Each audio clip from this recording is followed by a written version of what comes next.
اعوذ باللہ من الشیطان الرجیم بسم اللہ الرحمن الرحیم الحمد للہ رب العالمین الصلاة والسلام علی اشرف الانبیاء والمرسلین وخاتم النبیین بالقاسم محمد صلی اللہ محمد وعلی اہل بیت الطیبین الطاہرین المظلومین المعصومین ولعن اللہ علی اعدائہم اجمعین اما بعد قال رسول اللہ صلی اللہ علیہ وآلہ وسلم ان الحسین مصباح الہدی و سفینۃ النجات صلوات پڑھ دے محمد و آل محمد۔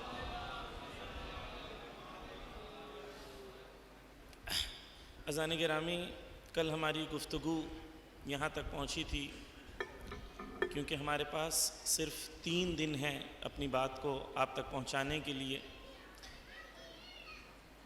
توجہ کیجئے کہ امام حسین علیہ السلام سے جو رشتہ ہمارا ہونا چاہیے اس کی بنیاد عشق کی بنیاد پر ہونا چاہیے۔ کل یہ پہلا موضوع آپ کے سامنے رکھنے کی کوشش کی کہ کربلا میں امام حسین کا کوئی بھی ساتھی کچھ لینے نہیں پہنچا تھا بلکہ اپنے آپ کو قربان کرنے پہنچا تھا، اور اپنا سب کچھ خدا کی راہ میں، وقت کے امام کی راہ میں قربان کرنے پہنچا تھا۔ یعنی جذبہ قربانی اور ایثار کے ساتھ صحابی امام اور انصار امام بنتے ہیں۔ کل یہ بھی عرض کیا آپ کے سامنے کہ ہم مجلسوں میں اس لیے آتے ہیں کیونکہ ہمیں انصار بننا ہے امام کا، ہمیں نصرت کرنی ہے امام کی، ہم امام کے ناصر و مددگار بننا چاہتے ہیں، اور اگر ہم خود کو آمادہ نہیں کریں گے تو ہم امام کے ناصر و مددگار نہیں بن سکتے۔ تو دوسری چیز یہ عرض کی تھی کہ ہم مجلسوں میں آتے ہیں اس لیے کیونکہ ہمیں ناصر و مددگار بننا ہے۔ تیسری چیز آپ کے سامنے یہ عرض کی تاریخ کے حوالے سے کہ امام نے کہا من کان فینا باذلا مہجتہ، میرے ساتھ کون چل سکتا ہے؟ وہ چل سکتا ہے جو اپنے جگر کا خون امام کی راہ میں قربان کرنے کو تیار ہے، اور موطنا علی لقاء اللہ نفسہ، جو وطن حقیقی اپنا خدا کو اور اپنی نفس کے لیے اللہ کی ملاقات کو اپنا وطن حقیقی قرار دیتا ہے۔ فَلْيَرْحَلْ مَعَنَا، وہ میرے ساتھ چلے۔ کل آپ کے سامنے یہاں تک پہنچانے کی کوشش کی تھی کہ بذل شرط ہے، باذلاً مہجتہ۔ امام کیا کہہ رہے ہیں؟ امام کی راہ میں اپنے جگر کا خون لے کے حاضر رہے، بذل کرے، نہ کہ کوئی چیز بدل میں کوئی چیز چاہے، نہیں، بذل کرنے کے لیے تیار رہے، وہ امام کے ساتھ چل سکتا ہے، وگرنہ امام کے ساتھ نہیں چل سکتا۔ کچھ حصے تک چلے گا امام کے ساتھ اور پھر امام کا ساتھ چھوڑ دے گا۔ توجہ کیجئے، دوسری چیز میں بہت جلدی سے اس سے گزر جاؤں گا، چھوٹے امام باڑے میں نے تقریباً 1 گھنٹہ اس پہ پڑھا تھا، لیکن فی الحال بہت جلدی میں آپ کے سامنے پیش کر کے اگلے مرحلے پہ پہنچوں گا۔ دوسری چیز ہے موت کا صحیح تصور، کہ امام کیا کہہ رہے ہیں؟ وہ میرے ساتھ چل سکتا ہے جس نے اپنے لیے وطن حقیقی، اپنے نفس کے لیے وطن حقیقی کس کو قرار دیا ہے؟ اللہ سے ملاقات کو۔ عزیزان گرامی، خلاصے میں آپ کے سامنے یہ عرض کرنا ہے، موت کا مطلب خاتمہ نہیں ہوتا، موت کا مطلب تبدیل ہونا ہوتا ہے۔ 2 نظریے ہیں موت کو لے کے۔ ایک نظریہ یہ ہے کہ ہم مر گئے تو ختم ہو گئے، ایک نظریہ یہ ہے کہ جب ہم مرتے ہیں، جب ہمیں موت آتی ہے تو موت آنے سے ہم ختم نہیں ہوتے، ہم تبدیل ہو جاتے ہیں، ہمارا انتقال ہو جاتا ہے۔ اس دنیا میں جو بھی شے ہے وہ خدا نے جو خلق کی ہے وہ ختم نہیں ہوتی۔ مثال کے طور پر جب ایک لکڑی کے ٹکڑے کو جلایا جاتا ہے تو لکڑی کا ٹکڑا ختم نہیں ہوتا، راکھ میں اور دھوئے میں تبدیل ہو جاتا ہے۔ اسی طریقے سے دنیا میں، کائنات میں کوئی بھی شے ایسی نہیں ہے جو ختم ہوتی ہے۔ خدا نے جب خلق کر دیا تو وہ صرف تبدیل ہوتی ہے، ختم نہیں ہوتی۔ تو اسی طریقے سے خدا نے انسان کو جسم اور روح کے ساتھ پیدا کیا۔ جب خدا نے انسان کی روح کو جب آدم کے اندر پھونکا تو خدا نے قرآن میں کہا نفخت فیہ من روحی، اے آدم تیرے اندر میں نے اپنی روح میں سے پھونکا ہے، من روحی، اپنی روح میں سے پھونکا ہے۔ یعنی جب انسان کو خدا نے خلق کیا تو انسان کا ایک جسم ہے، انسان کی ایک روح ہے۔ جسم اس دنیا تک محدود ہے، جب زندہ ہیں جسم ہے اس دنیا میں، اور جب اس دنیا سے ہم انتقال کر جائیں گے تو جسم اس دنیا میں باقی رہ جائے گا۔ جو ہمیشہ باقی رہنے والی چیز ہے وہ روح ہے، جو ختم ہونے والی چیز نہیں ہے۔ جسم ختم، روح باقی۔ جو انسان یہ سمجھ جائے اسے پتا چلتا ہے موت یعنی جسم کے خاتمے کا نام اور روح کے بقا کا نام ہے۔ اس لیے حضرت قاسم سے پوچھا گیا موت کیا ہے تو کہا شہد سے زیادہ شیرین ہے، احلی من العسل۔ کیوں؟ کیونکہ جانتے تھے موت ختم ہونے کا نام نہیں ہے، موت اس دنیا میں معبود حقیقی تک پہنچنے کا نام ہے۔ مولا کائنات حضرت امیر المومنین اللہم صلی علی محمد نہج البلاغہ میں فرماتے ہیں کہ موت کیا ہے، میں بہت خلاصے میں بیان کر رہا ہوں۔ موت کیا ہے؟ کہتے ہیں موت جب انسان کوئی مرتا ہے تو لوگ انسان ان سے پوچھتے ہیں ما ترکا، کیا چھوڑ کے گیا ہے؟ اور ادھر سے ملائکہ پوچھتے ہیں ما قدما یا ما تقدما، کیا لے کے آئے ہو؟ موت کیا ہے؟ جب اس دنیا سے ہم جائیں گے تو ہمارے اطراف والے پوچھیں گے کیا چھوڑ کے گیا ہے، اور وہاں ملائکہ پوچھیں گے کیا لے کر آئے ہو۔ بس یہ موت ہے۔ مولا کائنات موت کے سلسلے میں فرماتے ہیں کہ جب انسان کی موت آتی ہے تو سب سے پہلے اس کے بولنے کی قوت ختم ہو جاتی ہے، اس کی آنکھیں اور اس کے کان سالم ہوتے ہیں، دیکھتا بھی ہے، سنتا بھی ہے، سمجھتا بھی ہے۔ مولا کائنات کہتے ہیں اسی وقت انسان ایک تصور کرتا ہے۔ وہ تصور کیا ہے؟ وہ اپنی زندگی کے بارے میں سوچتا ہے اور یہ کہتا ہے کہ میں نے دنیا میں حلال حرام کو کس طریقے سے مکس کیا تھا، کس طریقے سے صحیح اور غلط کو میں نے مخلوط کیا تھا۔ اب یہ مال و دولت و ثروت میں سب چھوڑ کے جا رہا ہوں، اس دنیا میں حساب مجھے دینا ہے اور اس کا فائدہ میری آنے والی نسلیں اٹھائیں گی۔ یہ عین ممکن ہے کہ میں اس دنیا میں اس کے لیے عذاب لوں اور جو آنے والی نسل ہے اس کا صحیح استعمال کر کے اس سے روز آخرت جزا لیں۔ مولا کائنات پھر کہتے ہیں پھر انسان سوچے گا کہ کاش میں نے یہ حلال حرام کو اس طریقے سے مخلوط نہ کیا ہوتا، کاش مجھے زندگی دوبارہ ملتی تاکہ میں حرام سے دور رہتا، لیکن وہ وقت گزر چکا ہوگا۔ مولا کائنات ہمیں آج سمجھا رہے ہیں کہ موت کے بستر پہ یہ یاد نہ کرنا کہ خدایا میں نے حلال حرام کو مکس کر دیا تھا، آج فیصلہ کر۔ بس موت کیا ہے؟ مولا کائنات کہتے ہیں آہستہ آہستہ موت انسان کے قریب آتی ہے، پھر سننے کی قوت ختم ہوتی ہے، پھر دیکھنے کی قوت ختم ہوتی ہے اور انسان اس دنیا سے چلا جاتا ہے۔ موت کیا ہے؟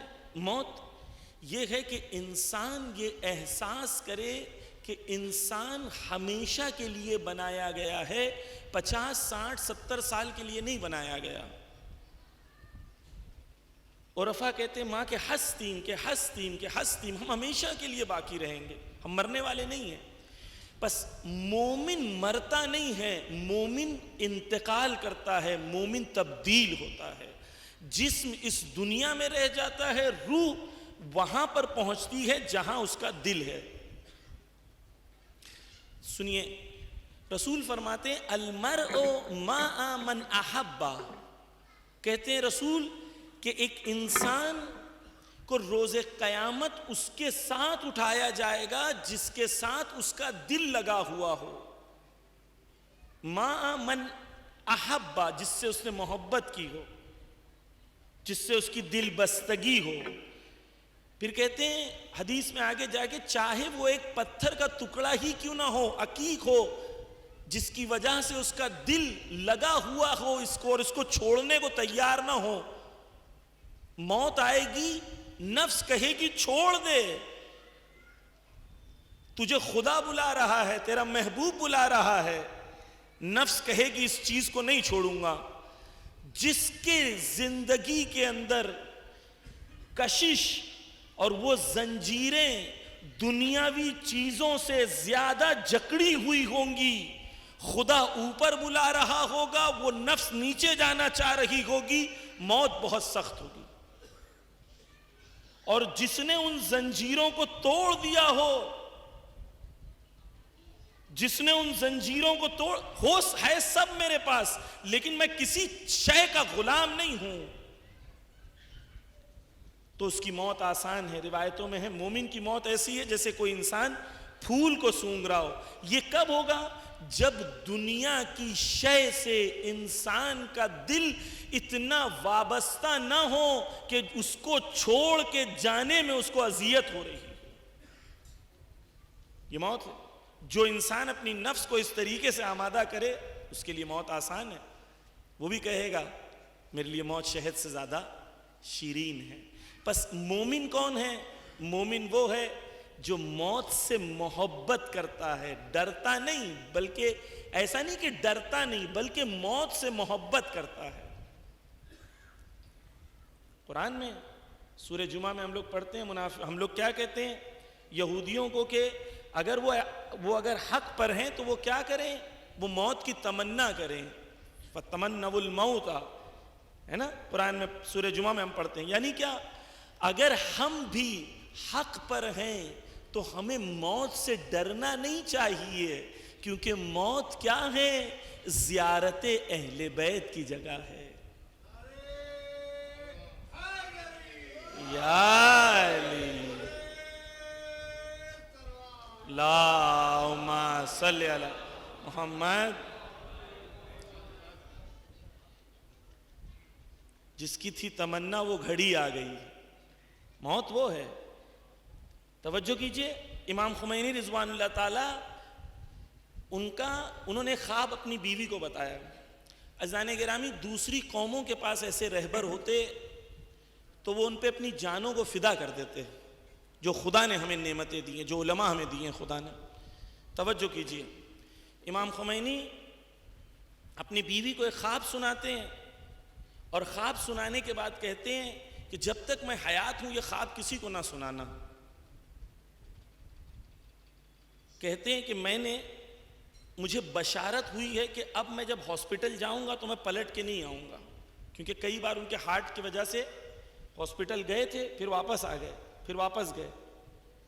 اپنی بیوی سے کہتے ہیں مجھے بشارت ہوئی کہ اب میں جب ہاسپٹل جاؤں گا تو میں پلٹ کے نہیں آؤں گا. ان کی بیوی کہتی ہے کیا خواب دیکھا آپ نے؟ تو کہا میں نے خواب دیکھا ہے کہ میں قبر میں لیٹا ہوا ہوں اور امیر المومنین حضرت علی علیہ السلام کی مجھے زیارت نصیب ہوئی. مجھے زیارت نصیب ہوئی. انہوں نے پوچھا بیٹا کوئی درد ہے، کوئی تکلیف ہے؟ تو میں نے کہا مولا میرے یہاں پر ایک پتھر ہے جو چبھ رہا ہے. تو مولا نے اس پتھر کو ہٹایا اور شفقت سے اپنے ہاتھوں کو پھیرا.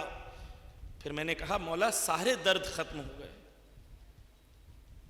مولا پھر اٹھ کے کہا کہ مجھے یقین ہے کہ میرے مولا نے مجھے موت کی بشارت دی ہے. یہ ہے عاشق علی. عزیزان گرامی، عاشق علی کون ہے؟ عاشق علی امام خمینی، آیت اللہ خامنائی، آیت اللہ سیستانی، آیت اللہ خوئی ہیں. کیوں؟ کہ انہوں نے 10 منٹ امام علی سے محبت نہیں کی، 10 منٹ والی. انہوں نے جب علی سے محبت کی تو 60 70 80 سال علی کی تعلیم پڑھتے پڑھتے پوری زندگی علی کی تعلیم میں صرف کر دی. اسے عشق علی کہتے ہیں. جب نجف میں رہتے تھے امام خمینی تو ایک دن بہت برف باری ہو رہی تھی، بہت برف باری، بہت جب برف باری ہو رہی تھی تو ان کے بیٹے نے کہا کہ بابا اتنی برف باری ہو رہی ہے، آج جو ہے چھت کے اوپر سے ہی ہم زیارت پڑھ لیتے ہیں، کیونکہ ایک وقت مخصوص تھا نجف میں جب وہ وقت میں یقیناً امام خمینی حرم میں ہی ہوتے تھے، پڑھائی تعلیم سب کے علاوہ مولا علی کے لیے خاص وقت تھا ان کا، حرم میں جاتے تھے، علی کے ساتھ وقت گزارتے تھے۔ کہا بیٹا یہ جو محبت ہے میرے دل میں، یہ محبت کا تقاضا یہ ہے کہ برف آتا رہے لیکن میں جاؤں گا ضرور۔ یہ ہیں عاشق علی۔ آپ دیکھیں امام خمینی رضوان اللہ تعالیٰ کے جب ویڈیوز ہیں مولا علی کی بات کرتے ہیں، اتنا مسکراتے ہیں، اتنی چہرے پہ مسکراہٹ ہوتی ہے، یعنی علی کا نام آتا ہے تو ان کی روح کے اندر ایک عجیب سا سکون، عجیب سی خوشی آتی ہے۔ یہ عاشق علی ہیں۔ ہمیں اگر عاشق علی بننا ہے تو ہمیں ان سے سیکھنا ہے کہ عاشق علی کیسا ہوتا ہے۔ بس عزیزان گرامی، موت کیا ہے؟ موت، مولا حسین کہتے ہیں میرے لیے موت کیسی ہے؟ کہتے ہیں موت میرے لیے ایسی ہے کہ جیسی ایک جوان عورت اپنے گلے میں گردن بند سے محبت کرتی ہے، ایک ہار سے محبت کرتی ہے، اس سے زیادہ میں موت سے محبت کرتا ہوں۔ امام کہتے ہیں میں موت سے ایسے محبت کرتا ہوں جیسے ایک شیرخوار بچہ اپنی ماں کے شیر سے محبت کرتا ہے، میں ایسے موت سے محبت کرتا ہوں۔ عزیزان گرامی، موت سمجھ میں آ جائے، یہ تو ایرانی ہے نا، شہید سبط جعفر کو دیکھ لیں، وہ تو ہمارے پاکستانی ہیں، ہندوستانی پاکستانی اردو زبان والے ہیں۔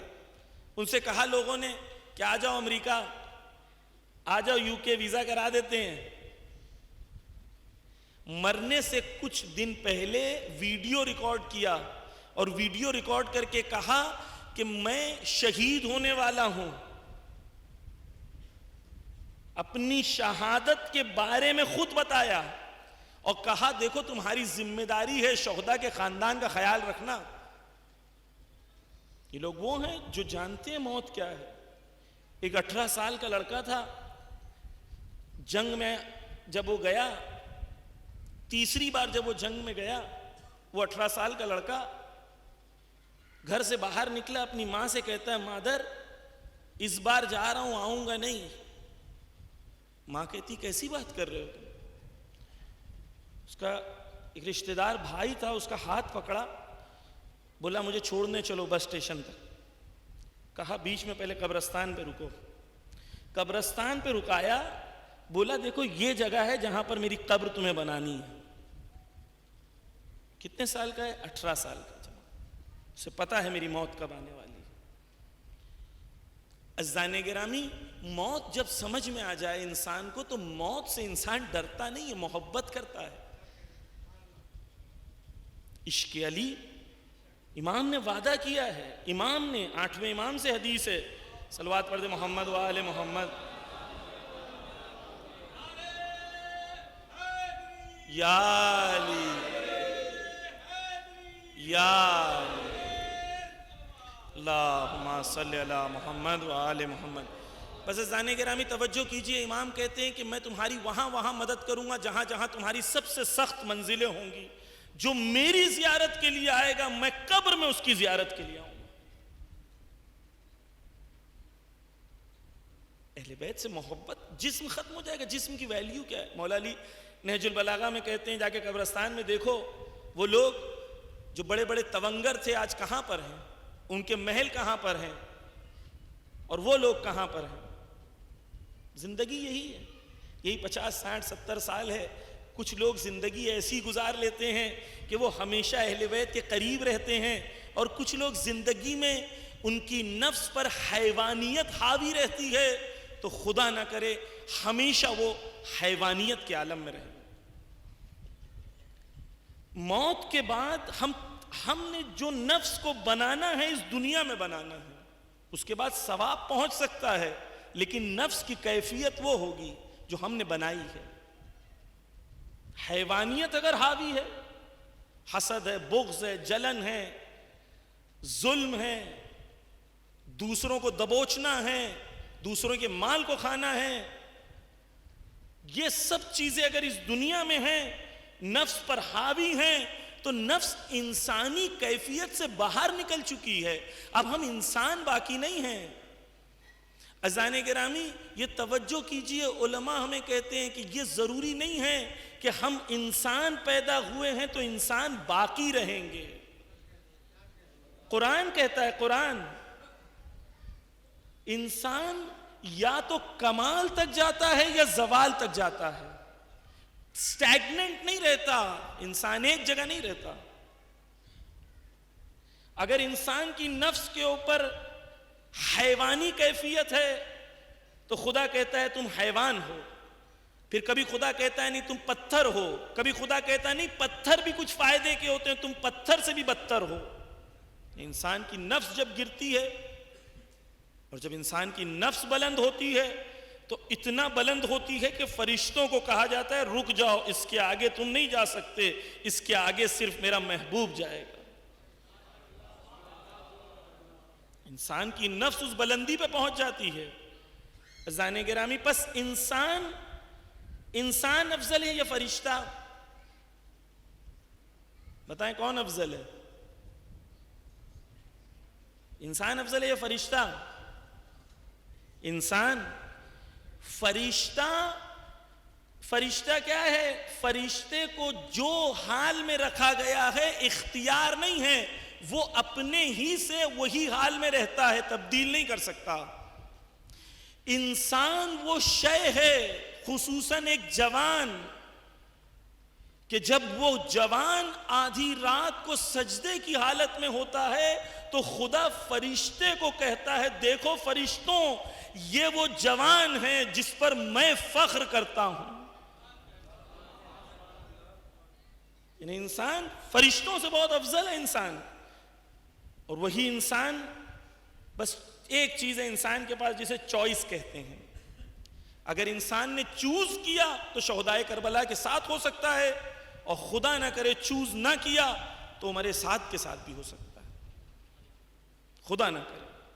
توجہ. پس عزیزان گرامی ایک چیز عرض کرنی تھی کہ حسین ابن علی کے ساتھ وہ چل سکتا ہے جو موت سے محبت کرے. موت سے جو محبت نہیں کرتا، جو موت سے ڈرتا ہے، وقت کا امام بلاتا رہے گا، موت مجھے پیچھے ڈھکیلتی رہے گی. کیوں؟ کیونکہ میں موت سے ڈرتا ہوں. لیکن اگر مجھے موت سے محبت ہے، وقت کا امام کہے گا آ جاؤ. تو دعائے احد میں ہم پڑھتے ہیں نا، زندگی ایسی گزارو کہ امام ہمیں قبر سے بلائیں گے اٹھو آؤ، شمشیر لے کے آؤ، میرے ساتھ چلو. یہ کس کو بلائیں گے؟ یہ اس کو بلائیں گے جو زندگی بھر اپنی اس طریقے سے گزارا ہو کہ وہ شمشیر کے ساتھ آمادہ ہو باطل سے مخالفت کے لیے. امام کہیں گے اس دنیا میں تمہیں موقع نہیں ملا، آؤ میرے ساتھ، اب آؤ میرے ساتھ جنگ کرو. بس عزیزان گرامی ایک چیز یہاں پر بس یہی روکتا ہوں، کیا ہے؟ موت سے محبت. اور موت اپنے خدا کی طرف پلٹنے کا نام ہے. خدا، عزیزان گرامی ایک عجیب تصور ہمارے یہاں خدا سے ڈر کا. خدا کوئی ڈراؤنی چیز ہے؟ خدا کوئی بھوت ہے جو خدا سے ڈرے ہم؟ آپ اپنے باپ سے ڈرتے بھی ہیں، محبت بھی کرتے ہیں. آپ اپنے والد سے ڈرتے بھی ہیں، محبت بھی کرتے ہیں. آپ مجھے بتائیں آپ ڈرتے اس لیے ہیں کیونکہ محبت کرتے ہیں یا محبت اس لیے کرتے ہیں کیونکہ ڈرتے ہیں؟ آپ اپنے والد سے ڈرتے اس لیے ہیں کیونکہ آپ اپنے والد سے محبت کرتے ہیں. ہم خدا سے اصل میں محبت کرتے ہیں اور اسی محبت کی وجہ سے شرمندگی نہ ہو اس لیے ڈرتے ہیں. خدا سے ہم محبت کرتے ہیں. عزیزان گرامی آپ توجہ کیجئے، ایک بچہ ہے، اس نے گلاس توڑ دیا. گھر میں اس بچے نے گلاس توڑ دیا. گلاس بڑا مہنگا تھا، کوئی مہنگی چیز اس نے گھر میں توڑ دیا. ماں آتی ہے، غصے میں ہو جاتی ہے کہ تو یہ اتنی بڑی اتنا مہنگی چیز توڑ دی. بچہ فوراً اس کے آنکھ میں آنسو آتا ہے، ماں کو دیکھتا ہے، کہتا معاف کر دینا ماں، آئی ایم سوری. بس وہ ماں ایک بار جب آنکھوں میں آنسو دیکھتی ہے اور زبان سے آئی ایم سوری سنتی ہے، اسے وہ بھول جاتی ہے کہ کیا ٹوٹا، فوراً آغوش کو لے لیتی ہے، بچے کو گلے سے لگا لیتی. ایسا ہی ہے نا؟ یہ ماں کی محبت خدا کی رحمت کا چھوٹا سا مظہر ہے. ماں کی محبت جو ہے وہ خلقت خدا ہے، اور خدا وہ جو ماں کی محبت کو خلق کرتا ہے وہ خدا میں کتنی رحمت ہوگی. بس عزیزان گرامی، خدا سے محبت کریں جس طریقے سے اپنے والدین سے محبت. خدا اصل محبت کرنے کی چیز ہے، ڈرنے کی چیز تھوڑی نہ ہے. ہم ڈرتے اس لیے ہیں کیونکہ شرمندگی نہ ہو. خدا خوف ہونا چاہیے، خشیت ہونا چاہیے، لیکن خشیت کے پیچھے اصل کیا ہے؟ محبت ہے، خوب ہے. بس عزیزان گرامی، اس بات کو میں یہی سمیٹتا ہوں کہ پہلی چیز، دو چیز آپ کے سامنے ابھی تک میں نے عرض کی، امام نے حدیث میں بیان کی. ایک ہے بذل، سیکریفائس کرنے کی تمنا، قربانی کرنے کی تمنا. اور دوسری چیز کیا عرض کی؟ موت سے نہ ڈرنا، موت سے محبت کرنا. جب انسان موت سے محبت کرے گا تو یہ دنیا کی ویلیو اس کے لیے بہت چھوٹی ہوگی. بس یہ دو چیزیں مومن کے اندر نہیں ہوگی تو حسین کی ہمراہی نہیں کر سکتا، حسین علیہ السلام کے ساتھ نہیں چل سکتا. اب عزیزان گرامی، ایک ایک کر کے آپ کے سامنے کچھ چیزوں کو پیش کرنا. ایک صلوات کا سہارا دے محمد و آل محمد.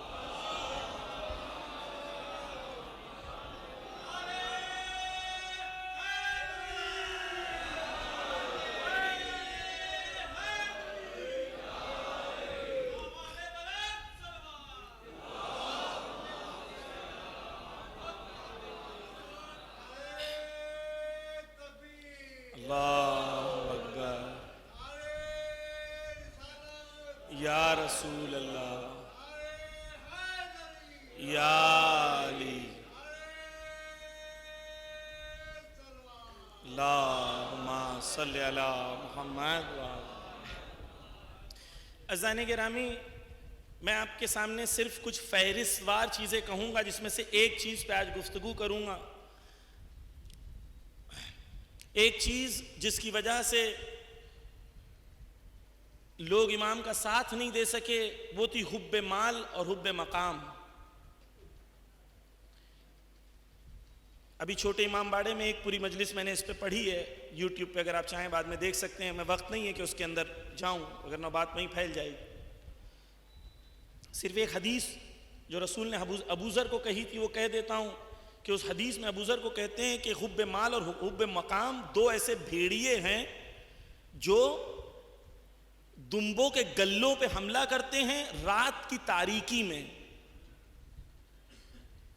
اور بھیڑیوں کی صفت یہ ہوتی ہے کہ بھیڑیے کیا کرتے ہیں؟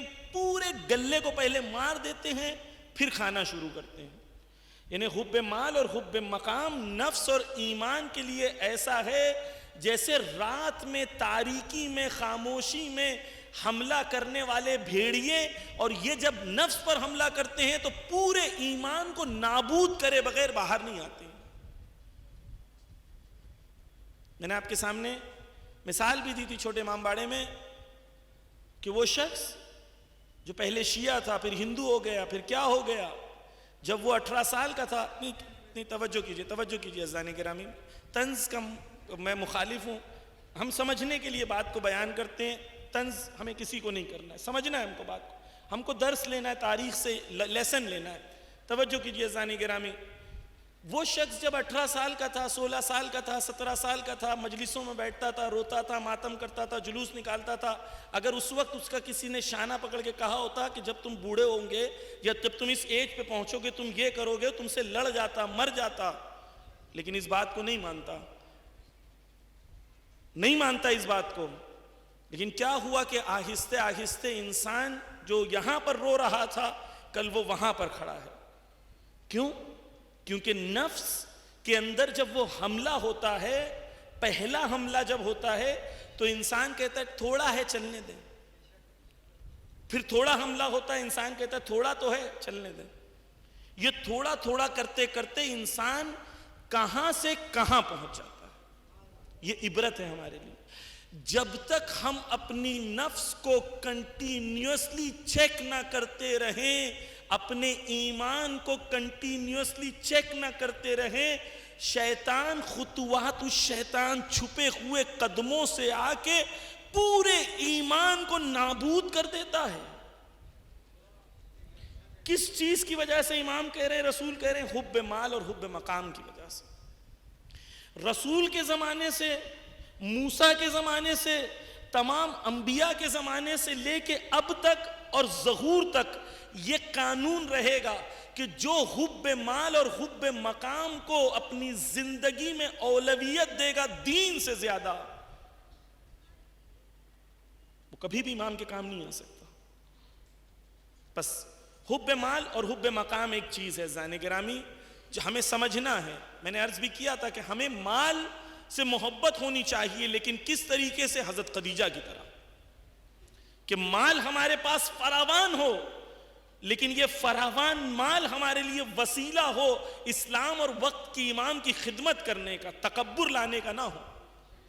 پس عزیزان گرامی, خلاصے میں نے آپ کے سامنے ایک پوائنٹ عرض کیا کہ جس کے دل میں حب مال حب مقام ہو, عمر سعد کیوں گیا؟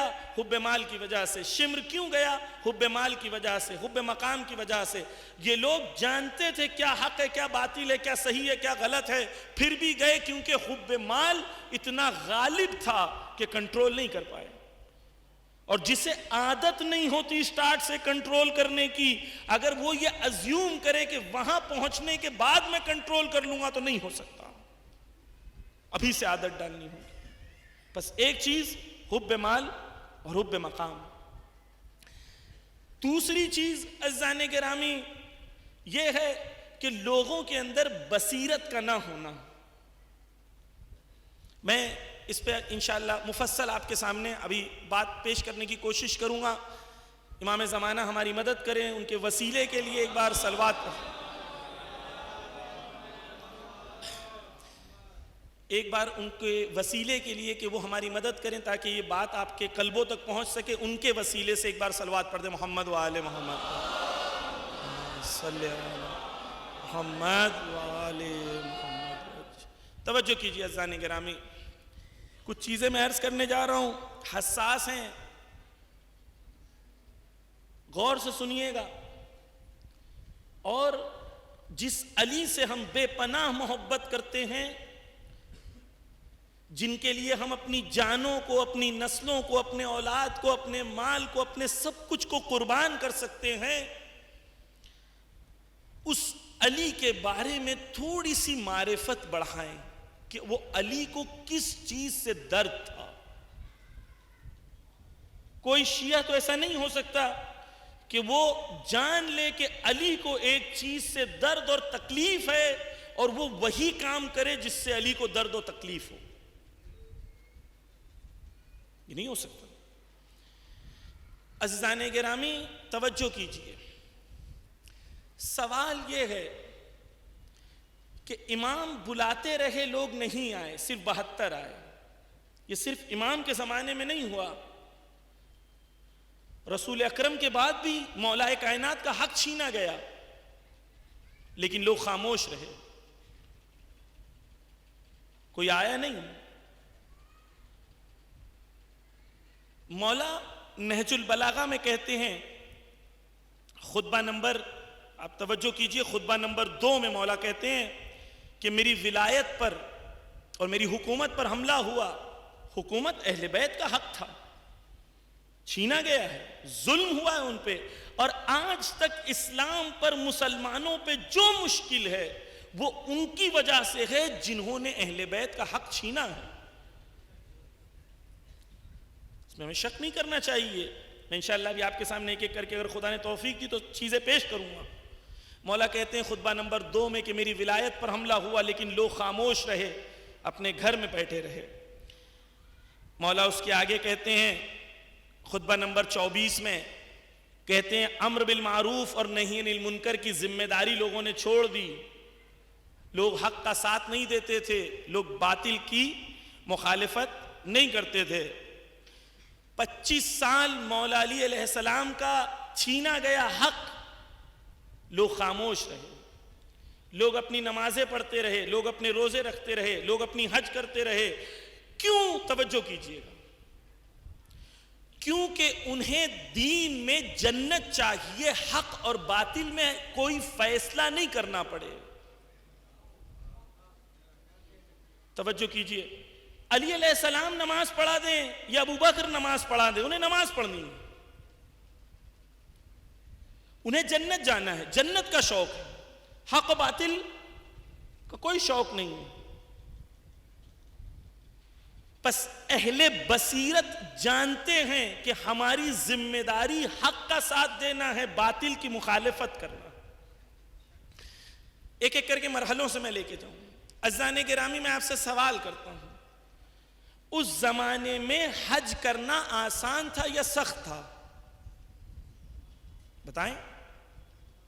سخت تھا نا؟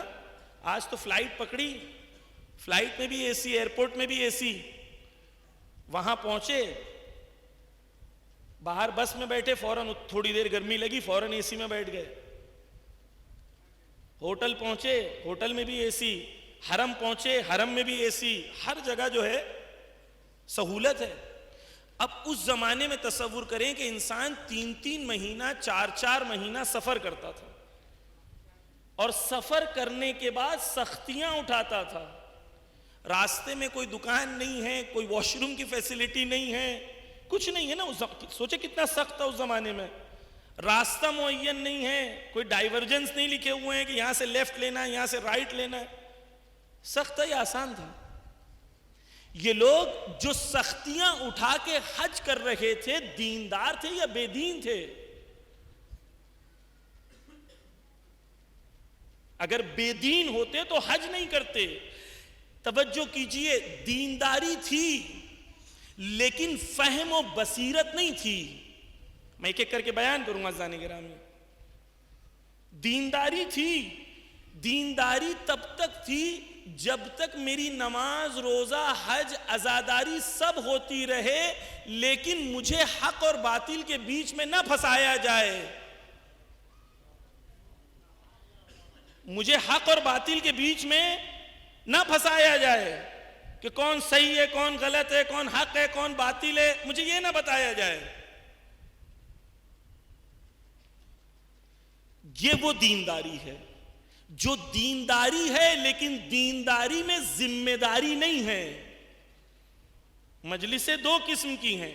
ایک مجلس وہ ہے جو آپ کو احساس ذمہ داری کراتی ہے، ایک مجلس وہ ہے جو آپ کو ذمہ داری سے رہا کراتی ہے. دونوں میں فرق ہے. کربلا میں حسین کے ساتھ، علی کے ساتھ لوگ کیوں نہیں آئے؟ کیونکہ انہیں ایزی ریلیجن چاہیے، بالکل ایزی دین چاہیے، جہاں پر حق اور باطل میں کوئی فیصلہ نہ کرنا پڑے. توجہ کیجئے، میں ایک ایک کر کے آپ کے سامنے بیان کروں گا چیزوں کو، مولا علی علیہ السلام کے جملوں سے انشاءاللہ، تاکہ ہمارے لیے چیزیں واضح ہوں. عزیزان گرامی، مسجد نبوی میں شراب پی کے کوئی شخص آ کے نماز پڑھاتا ہے، لوگ خاموش رہتے ہیں. کیوں؟ کیونکہ مجھے جنت جانا ہے، نماز کوئی بھی پڑھا دے. جمعہ کی نماز بدھ کو پڑھائی جاتی ہے، لوگ خاموش رہتے ہیں. یہ وہی مسجد ہے، مسجد نبوی ہے، وہاں پر جمعہ کی نماز بدھ کو پڑھائی جاتی ہے، لوگ خاموش رہتے ہیں. یہی مسجد میں جادوگری کے کھیل کرائے جاتے ہیں، لوگ خاموش رہتے ہیں. کیا نمازیں رک گئی؟ نہیں، نمازیں چل رہی ہیں. روزے رک گئے؟ نہیں، روزے بھی چل رہے ہیں. کیوں؟ کیونکہ یہ دین غلط سمجھا گیا ہے. توجہ کیجئے، مولا علی علیہ السلام کہتے ہیں نہج البلاغہ میں، سنیے کہ مولا علی علیہ السلام کہتے ہیں کہ میں تمہیں بلاتا رہا جنگ کے لیے کہ تم حق کا ساتھ دو، باطل کی مخالفت کرو، میرے ساتھ آؤ. تم نے کبھی بہانہ کیا کہ کھیتی کا وقت ہے، کھیتی کے بعد آئیں گے. کبھی تم نے بہانہ کیا کہ سردی بہت ہے، گرمی میں آئیں گے، گرمی میں کہا گرمی بہت ہے. لیکن تم نے حق کا ساتھ نہیں دیا. نہج البلاغہ میں مولا علی نے ایک بار بھی, یا مولا علی کے خطبوں میں ایک بار بھی کہیں ہمیں نہیں ملتا کہ خدایا تو نے مجھے کیسے سخت دشمن دیے, لیکن مولا علی بار بار نہج البلاغہ میں کمپلین کرتے ہیں, خدایا کیسے ساتھی دیے تم نے, کیسے ساتھی دیے. توجہ کیجئے عزیزان گرامی, میں ایک بات آپ کے لیے واضح کر دوں تاکہ چیزیں کلیئر ہو جائیں. صلوات پڑھ دیں محمد و آل محمد پر.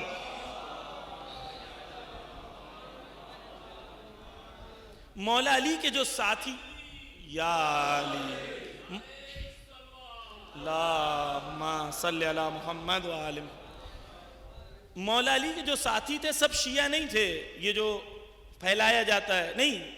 ان میں سے بہت سارے ایسے تھے جو مولا علی کو خلیفہ مانتے تھے, بہت سارے الگ الگ وجہ سے مولا علی کے ساتھ تھے. جو شیعہ آج ہیں وہ شیعہ اس زمانے میں نہیں تھے, بہت کم تھے, مخلص تھے جو ایسے تھے. میں انشاءاللہ اس بات کو بھی واضح کروں عزیزان کرام, بس توجہ کیجیے, آہستہ آہستہ میں آپ کو سامنے لے کے جاتا ہوں. مولا علی کہتے ہیں خطبہ نمبر 25 میں اپنے ساتھیوں کی طرف رخ کر کے مولا علی کہتے ہیں, خدایا میں ان سے بیزار آ گیا ہوں, یہ مجھ سے بیزار آ گئے ہیں. خدایا تو ان کو بدل دے, ان کے لیے مجھ سے کسی بدتر کو بدل دے, اور ان کو بدل کے ہمارے والے جو آئیں گے ان سے بہتر ان کے لیے قرار دے.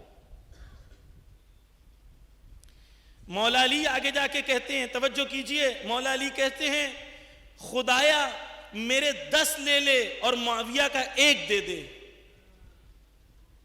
میرے 10 لے لے لیکن معاویہ کا 1 دے دے. کیوں؟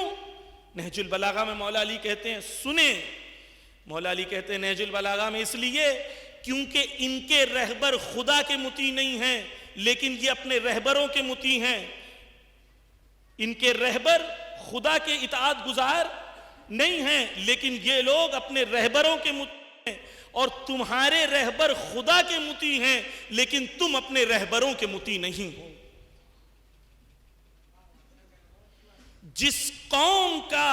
جس قوم میں ایسے لوگ ہوں جو مولا موجود ہو لیکن مولا کے موجودگی میں اپنی خواہش کو مولا کی خواہش پر افضل سمجھیں, وہاں پر امام ہمیشہ مظلوم ہوتا ہے. عزیزان گرامی توجہ کیجئے, یہ کب ہوتا ہے؟ جب دین میں بصیرت نہیں ہوتی. میں آپ کے سامنے نقشہ کھینچنا چاہتا ہوں, توجہ کیجئے. جنگ کا عالم ہے اور جنگ کے عالم میں مالک اشتر معاویہ کے اتنے نزدیک پہنچ گئے ہیں کہ مالک اشتر کہتے ہیں کہ مجھے چند لمحے کی اگر فرصت مل جاتی تو معاویہ کو میں واصل جہنم کر دیتا. توجہ کیجیے, معاویہ کو واصل جہنم کرنا یعنی کیا؟ یعنی وہ فتنے کا ختم, وہ فتنے کا خاتمہ, جو فتنہ پورے امت مسلمہ کے اندر موجود تھا اور پوری حکومت مولا علی کے ہاتھ میں ہوتی, نہ امام حسن کا صلح ہوتا نہ کربلا ہوتی, اور وہ دین جو خدا چاہتا تھا اپنے امام کے ذریعے مومنین تک پہنچانے, وہ خدا کے ذریعے ہوتا. مالک اشتر کہتے ہیں چند لمحے کی فرصت چاہیے. یہ لوگ کیا کہتے ہیں؟ جو علی کے ساتھ تھے, ابھی تک جنگ کر رہے تھے ساتھ میں, یہ تلوار نکالتے ہیں اور مولا علی کی گردن پہ رکھ دیتے ہیں, کہتے ہیں ہم قرآن سے جنگ نہیں کریں گے. مولا علی کہتے ہیں وہ قرآن نہیں ہے, میں بولتا ہوا قرآن ہوں, میری بات سنو. وہ کیا کہتے ہیں؟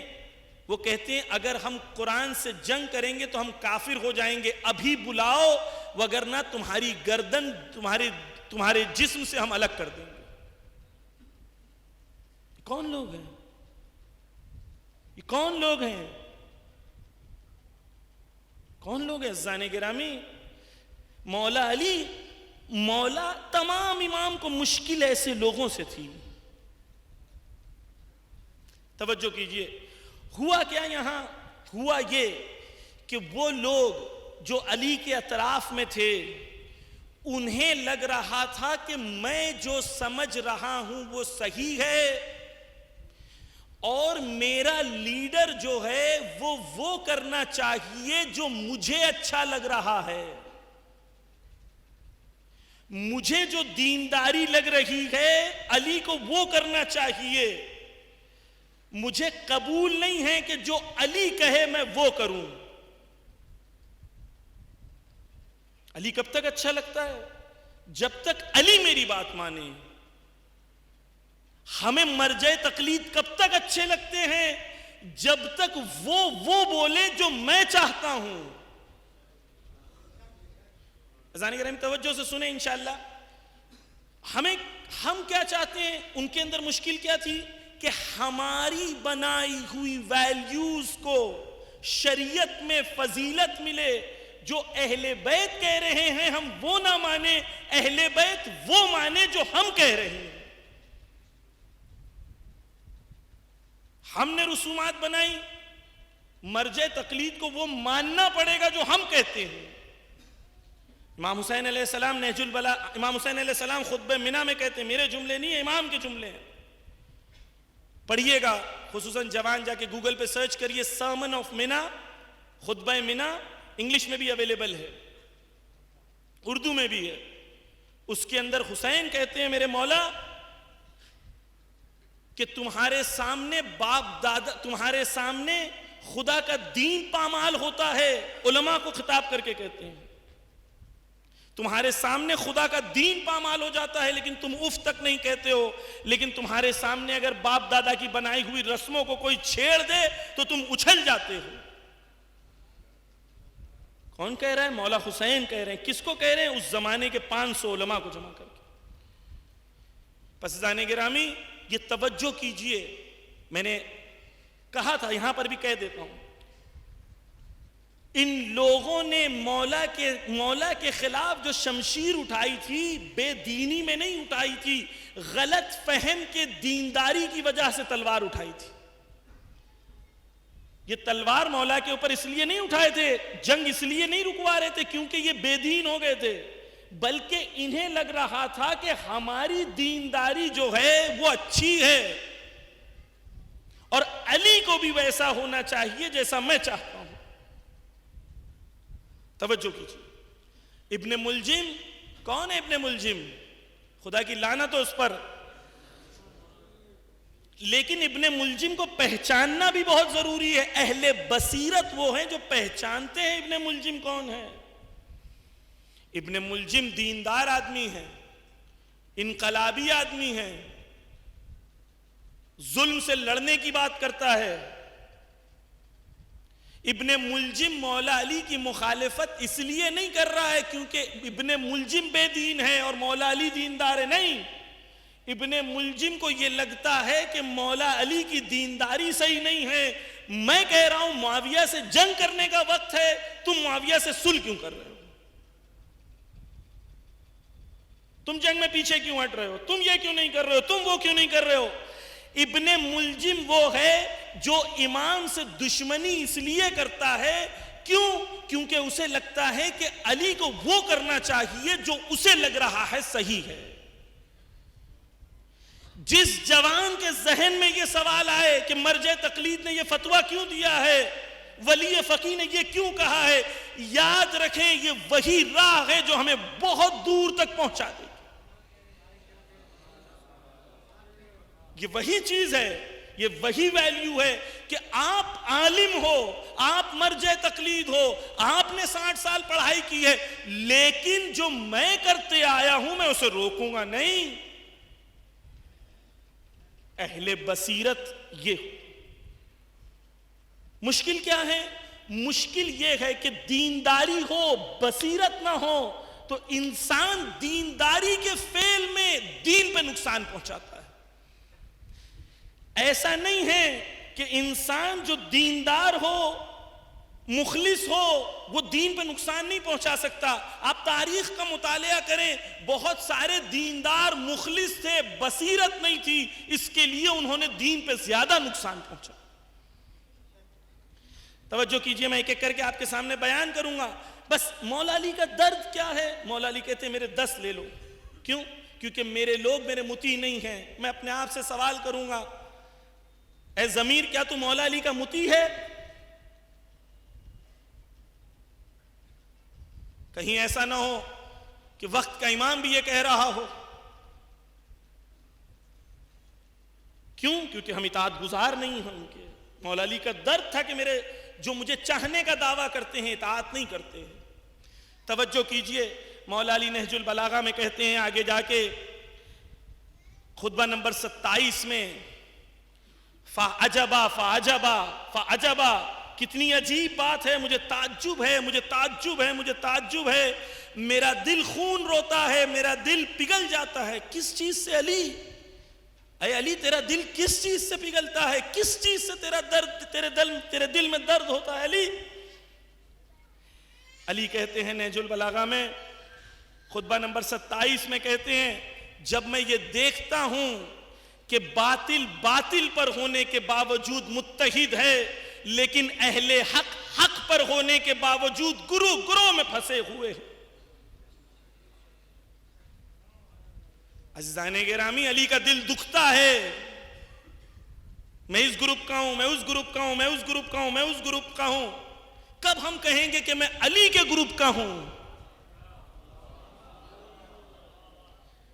علی کے جو بھی انسان اگر گروپ بازی میں ہیلپ کر رہا ہے وہ یاد رکھے کہ علی کے دل پر وہ ضرب لگا رہا ہے. علی کہہ رہے ہیں نہج البلاغہ میں نہیں کہہ رہا ہوں.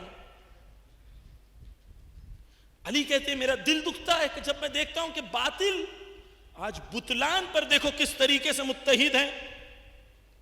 باطل پر ہونے کے بعد دیکھیں، کھول کے دیکھیں آج ہمارے اطراف میں باطل پر ہونے کے بعد متحد ہے، لیکن اہل حق حق پر ہونے کے باوجود منتشر ہوں تو علی کے لیے درد ہے. اس کو ختم کریں، شخصیت پرستی کو ختم کریں. مولا علی آگے جا کے کہتے ہیں عزیزان گرامی،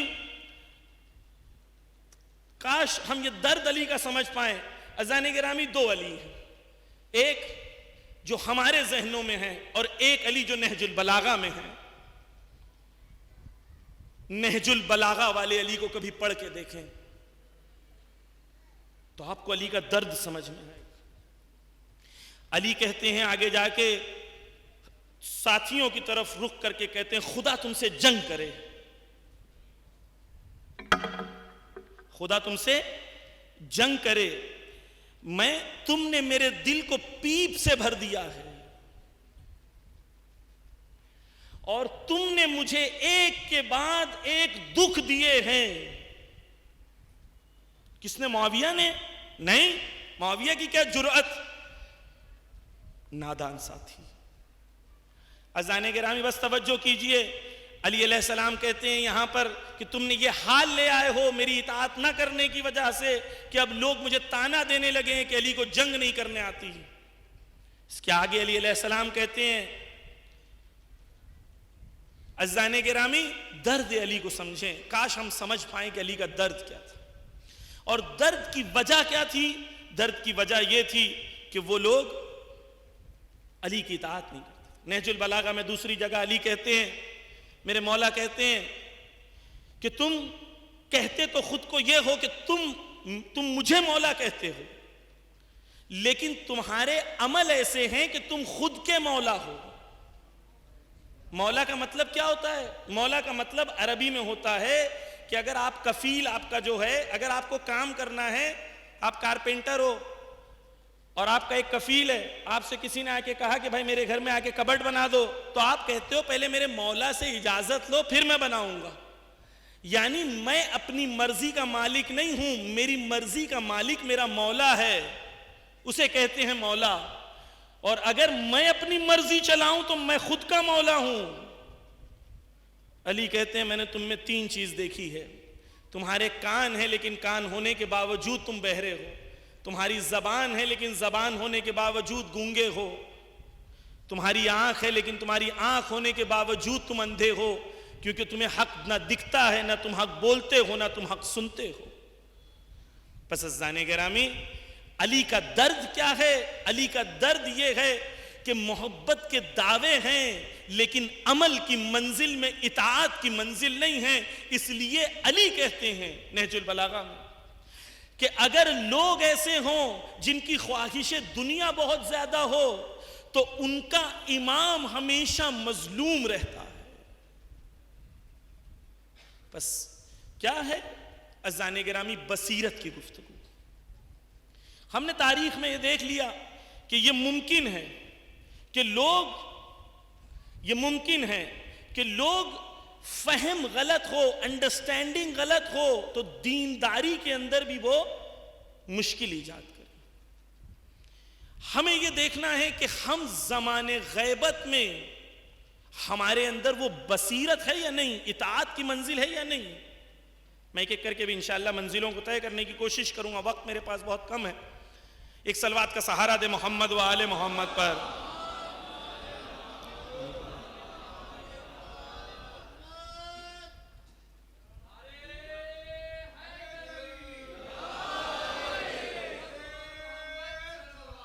اللہم صلی علی.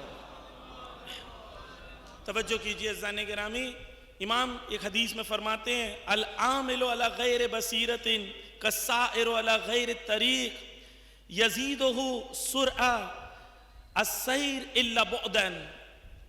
سنیے امیر المومنین کیا کہتے ہیں، میرے مولا کیا کہتے ہیں. ہماری جانیں قربان ہو جائیں ایسے مولا پر جنہوں نے علم کے خزانے چھوڑ کے گئے ہیں، لیکن وہ علم کے خزانے ہم نے کبٹ سے باہر نہیں نکالتے، موبائل میں پڑے ہوئے ہیں، لیکن موبائل اپلیکیشن کھول کے 2 منٹ ہمارے پاس وقت نہیں ہے. ٹک ٹاک پہ 1 گھنٹہ گزارنے کے لیے وقت ہے، نہج البلاغہ پڑھنے کے لیے 3 منٹ نہیں ہے ہمارے پاس. انسٹاگرام پہ وقت گزارنے کے لیے ہمارے پاس، ریلز دیکھنے کے لیے ایک کے بعد ایک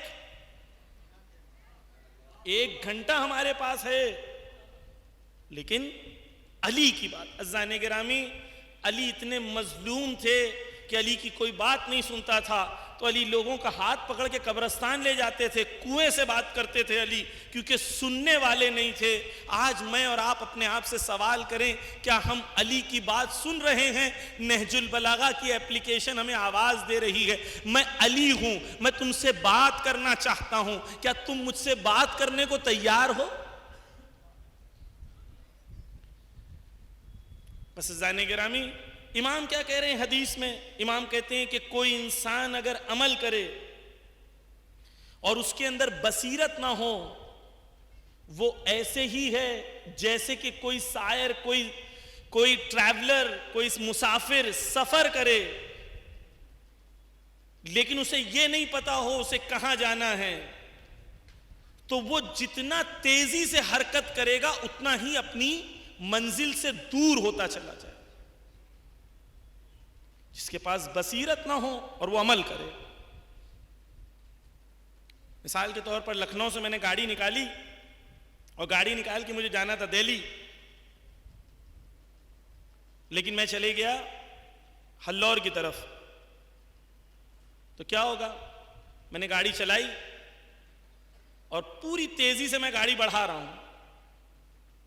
میں جتنا گاڑی تیزی سے بڑھاؤں گا اتنا میں دلی سے نزدیک ہوں گا یا دور ہوں گا؟ دور ہوں گا.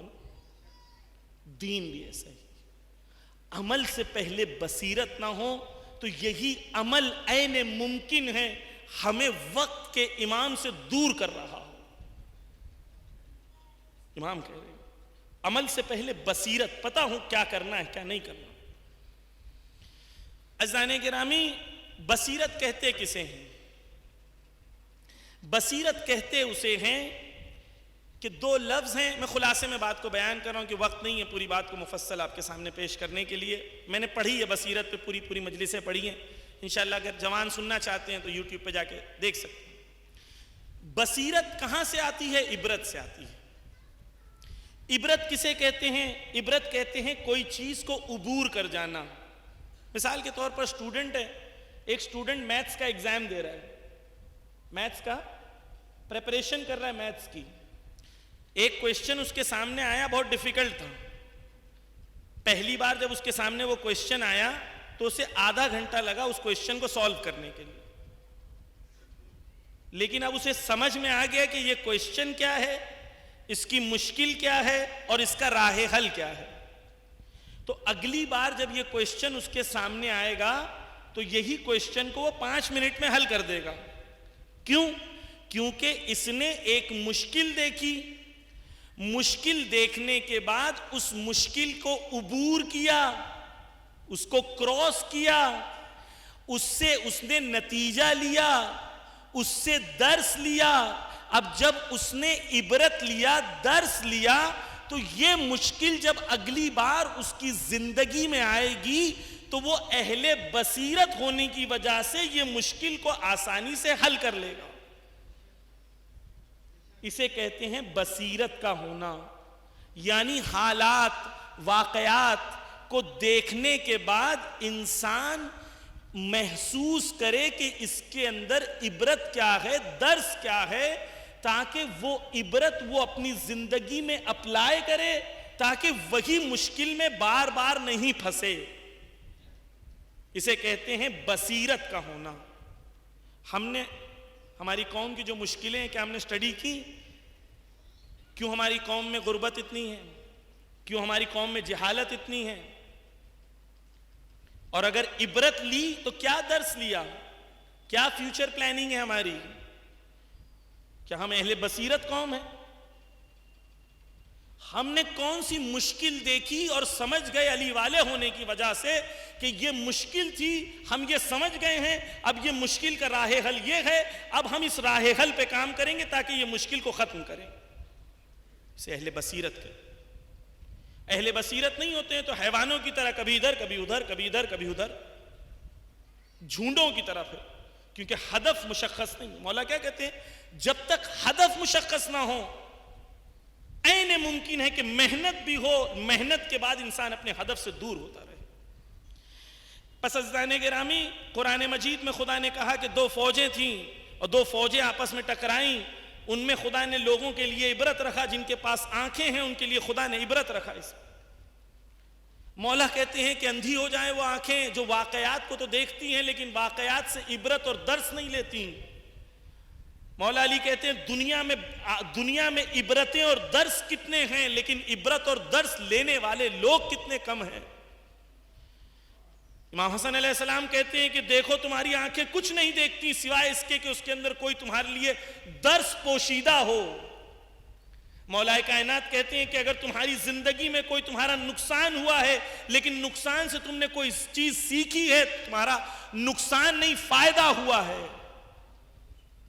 اہل بصیرت وہ ہیں کہ حالات کو دیکھنے کے بعد عبرت لینے کی صلاحیت کو رکھتے ہوں، اسے کہتے ہیں اہل بصیرت.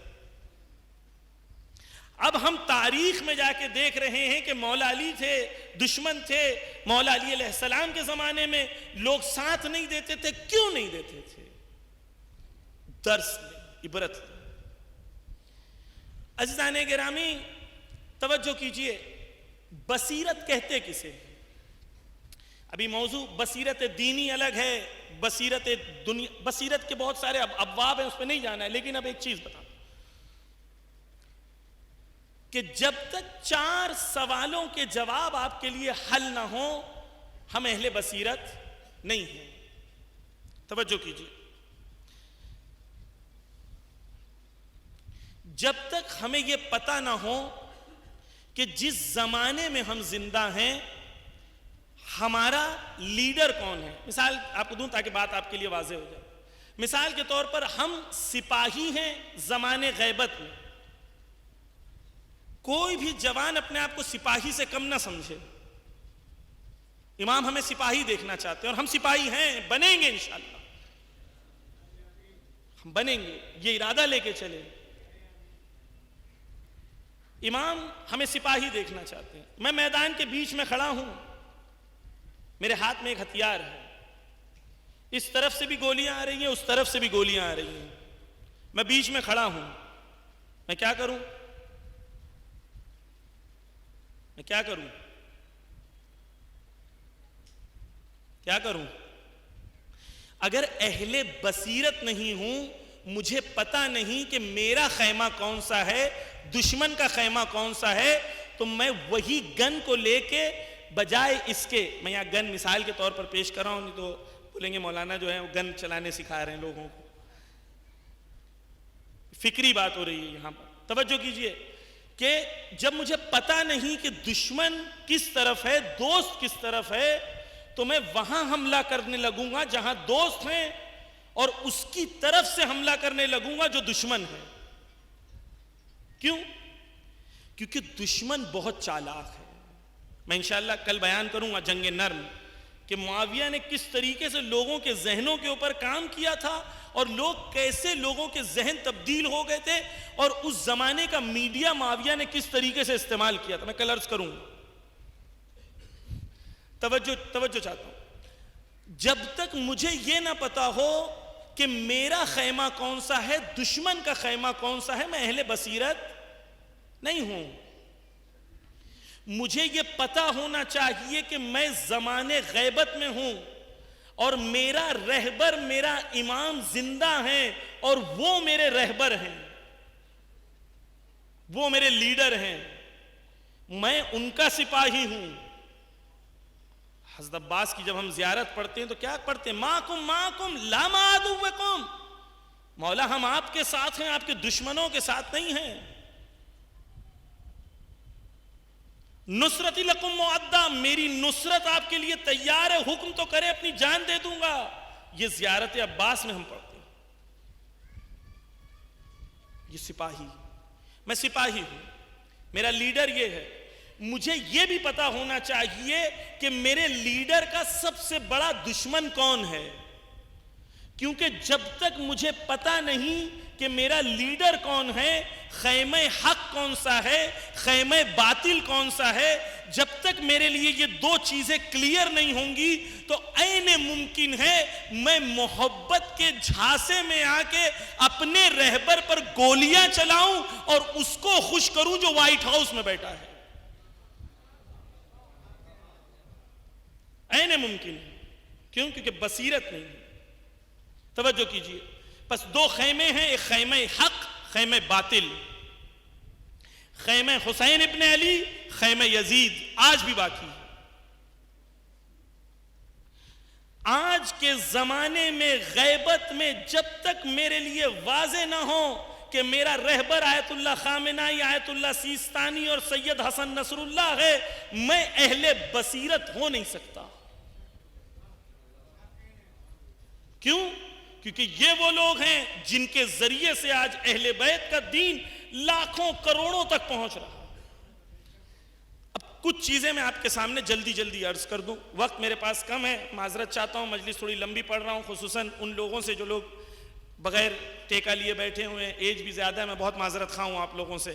اور اگر کسی کو اگر تکلیف ہو مجلس کے دوران تو وہ اٹھ کے جا سکتے ہیں، کوئی بے احترامی اور بے ادبی نہیں ہے۔ تکلیف آپ کی جو ہے، ایک مومن کی تکلیف جو ہے وہ بہت زیادہ اذیت کنندے ہے میری نفس کے لیے، بجائے اس کے کہ کوئی انسان صرف احترام میں بیٹھا رہے۔ نہیں، اگر آپ کو تکلیف ہو رہی ہے، کمر میں تکلیف ہے، دوسری تکلیف ہے، تو آپ اٹھ کے کہیں سائیڈ میں جا سکتے ہیں، کوئی بے احترامی کی بات نہیں۔ ایک صلوات پڑھ دیں محمد و آل محمد پر۔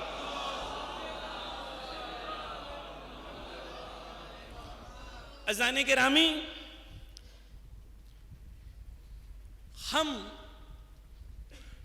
جس زمانے میں زندہ ہیں، اگر لاکھوں سجدے صرف اس وجہ سے کریں نا کہ اس زمانے میں زندہ ہیں تو کم ہے۔ کیوں؟ آج نائجیریا میں 2 کروڑ شیعہ ہیں۔ آج سے 30 سال 40 سال پہلے شیعہ موجود نہیں تھے۔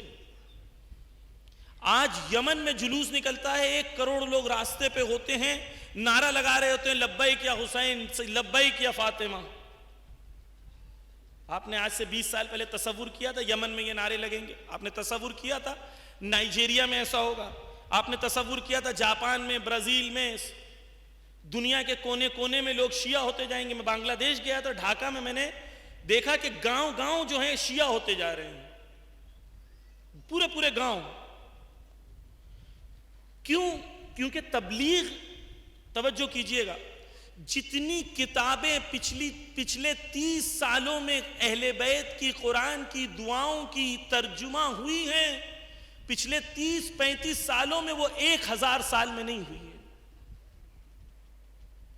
ڈیفرنٹ لینگویجز میں دنیا میں حوض علمیہ قم میں آج 90 کنٹریز سے زیادہ کنٹریز کے بچے پڑھ رہے ہیں۔ آج دنیا میں شیعت وہ قوت و قدرت پر ہے کہ امریکی سپاہی آتے ہیں اور امریکی سپاہیوں کو اس طریقے سے قید کر کے کہتے ہیں تم ہماری دریا میں آئے ہو. سنا ہے نا آپ نے, دریا ہے ہمارا, پانی ہمارے پانی میں آئے ہو. بات تو علی کے شیروں کی یہ ہوتی ہے کہ ان کے پاس ہیوی مشین گنز, ان کے پاس بڑی شیپ, ان کے پاس بڑی فلیٹ, ان کے پاس چھوٹی چھوٹی ناؤ, لیکن جگر میں علی کی محبت. کہا اتر جاؤ, کہا ہم شوٹ کر دیں گے. کہتے ہیں ہم تو موت سے ایسے ہی محبت کرتے ہیں, علی والے حسین والے ہیں, موت سے ڈراتے ہو ہمیں. آپ نے دیکھا کس طریقے سے گئے, پکڑ کے لایا, پکڑ کے لا کے قیدی بنایا, اور قیدی بنانے کے بعد کہا ہم رحمت میں رسول اللہ کی ولادت میں تمہیں بخش دیتے ہیں, جاؤ. شیعت آج اس قوت و قدرت پہ. وہ زمانہ چلا گیا کہ کوئی شیعوں کو نہیں پہچانتا تھا, آج ہر انسان شیعوں کو پہچانتا ہے. بس توجہ کیجئے عزیزان گرامی, آیت اللہ خامنائی کون ہے؟ کون ہے؟ تہران میں ایک جیل ہے, آپ اپنے علماء کو پہچانے کہ آپ کے علماء کون ہیں, کتنی قربانیاں دی انہوں نے. تہران میں ایک جیل ہے جسے موز عبرت کہتے ہیں. موز عبرت یعنی عبرت کی جگہ جیل ہے, اس کو میوزیم بنایا گیا. اس جیل کے بارے میں بتاتا ہوں. 18 یا 22 قسم کے ٹارچرز وہاں پر ہیں, اس میں سے ایک یا دو آپ کو میں بتاتا ہوں. ایک ایسا پنجرا بنایا جاتا تھا جس پنجرے میں نہ انسان کھڑا ہو سکتا ہے, نہ بیٹھ سکتا ہے, نہ لیٹ سکتا ہے, بالکل اکڑو سے بیٹھنا ہوتا ہے. اس پنجرے کے نیچے ایک پترے کا ایک لیئر لگا دیتے ہیں آہن کا, اور اس کے نیچے اسے گرم کرتے ہیں آہستہ آہستہ, تاکہ انسان جو کھڑا رہے تو اچھلتا رہے, کہ زمین پیر پہ ہے, پیر گرم, لوہا نیچے کا گرم. اگر وہ باہر ہاتھ لگاتا ہے تو ایک شخص باہر کرنٹ لے کے کھڑا ہوتا تھا, کرنٹ. سر پر لوہا ہوتا تھا, جب یہ انسان کو نیچے جب زیادہ جلنے لگتا تھا, یہ چیخنے لگتا تھا, تو پترا جو اوپر کا لوہا ہوتا تھا اس پہ زور زور سے مارا جاتا تھا تاکہ اس کی آواز دوبارہ ٹکرا کے اس کے کان میں جائے, اس کی آواز اسے اور اذیت کرے. ناخون کو گرم کرتے تھے ایسے, اور چمٹے سے ناخون کو کھینچ لیتے تھے. اس جیل میں آیت اللہ خامنائی 8 مہینے رہے ہیں. ہم نے کیا قربانی دی دین کے لیے؟ کس سے زبان دراز کرتے ہیں؟ نعوذ باللہ کہتے ہیں کچھ نادان کہ ان کے ہاتھ ایسے ہیں, ان کے ہاتھ ایسے ہیں کیونکہ وہ علی کی طرح جنگ میں اور میدان میں رہتے ہیں. ایک بار آیت اللہ خامنائی جنگ کا کپڑا پہنے ہوئے نماز پڑھانے آ گئے. لوگوں نے کہا کہ علی خامنائی ایسے کیوں جنگ کا لباس پہن کے آئے ہیں؟ امام خمینی نے کہا کیا مولا علی جنگ پہ جب ہوتے تھے تو جنگ کے لباس پہ نماز نہیں پڑھاتے تھے؟ توجہ کیجئے, وہ علی خامنائی. کئی بار جان لیوا حملہ ہوا, جمعہ کا خطبہ پڑھا رہے تھے, بم پھٹا تو ایک ہاتھ شہید ہو گیا. سیدھا ہاتھ جب شہید ہوا, پوری زندگی سیدھے ہاتھ سے لکھی تھی, پھر انہوں نے الٹے ہاتھ سے لکھنا شروع کیا. وہ علی, یعنی آپ دیکھیں کون ہے ہمارے رہبر, جسے واضح نہیں ہے کہ زمانے غیبت میں اگر وقت کے امام تک پہنچنا ہے تو راستہ علی آیت اللہ خامنائی, آیت اللہ سیستانی اور سید حسن نصر اللہ ہے. میں یہ اعلان کرتا ہوں کہ اس کے اندر بصیرت کی کوئی چیز پائی نہیں جاتی. عین ممکن ہے کہ وہ دینداری کی وجہ سے دین پہ نقصان پہنچا. کیوں؟ کیونکہ دشمنی کی وجہ سے. توجہ کیجئے عزیزان گرامی, بس خیمہ حق کون سا ہے ہمارے لیے واضح ہے, خیمہ باطل کون سا ہے؟ خیمہ باطل امریکہ, اسرائیل اور وہ تمام حکومتیں جو ظلم کی بنیاد پر کھڑی ہوئی ہیں. تمام وہ حکومتیں یہ ممکن نہیں ہے کہ کوئی حسینی ہو اور اس کے دل میں ذرہ برابر ظالم کے لیے محبت ہو، ممکن نہیں ہے۔ پس عزیزان گرامی، اہل بصیرت ہونا یعنی حق اور باطل کے خیموں کو پہچاننا، دو اور چیزوں کو پہچاننا ضروری ہے اہل بصیرت ہونے کے لیے۔ وہ کیا ہے؟ اہل بصیرت وہ ہے جو جانتا ہے کہ دشمن کون ہے اور دشمن کی سازشیں کیا کیا ہیں، اور دشمن کی سازشوں میں پھنستا نہیں ہے کیونکہ اہل بصیرت ہے۔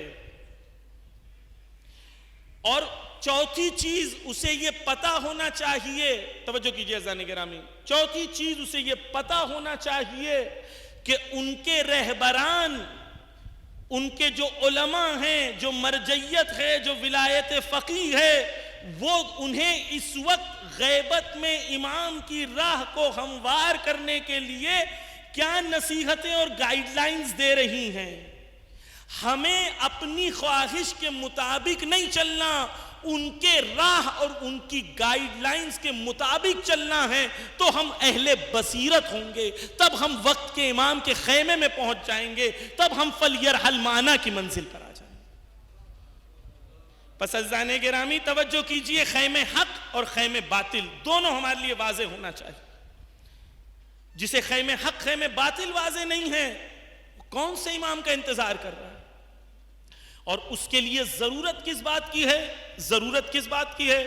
ضرورت بصیرت کی ہے۔ دو مثالیں آپ کے سامنے دے کے اپنی بات کو آج کی ختم کروں گا۔ ایک صلوات کا سہارا دے محمد و آل محمد پر۔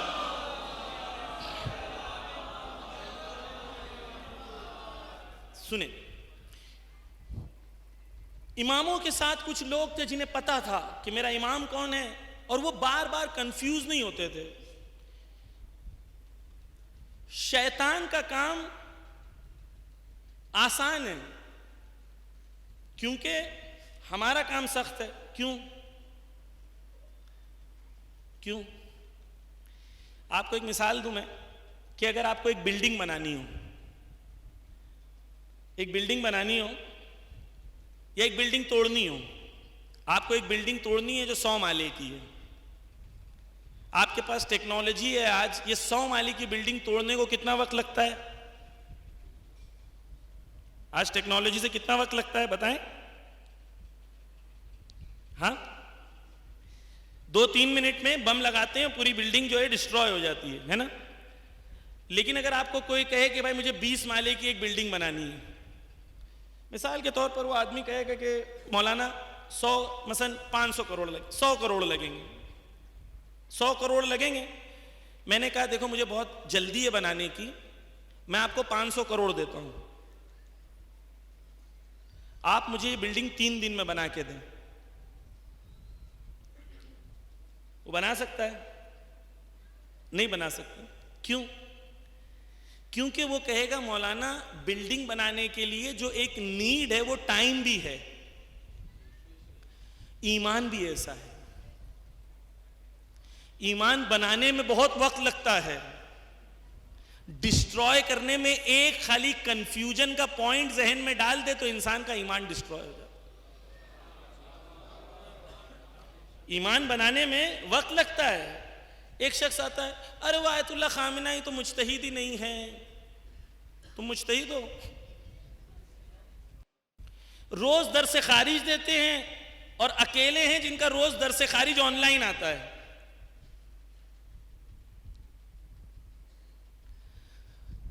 عزیزان گرامی، پس بہت سارے لوگ بیٹھے ہوئے ہیں، اس لیے میں کل عرض کروں گا ایک ایک کر کے۔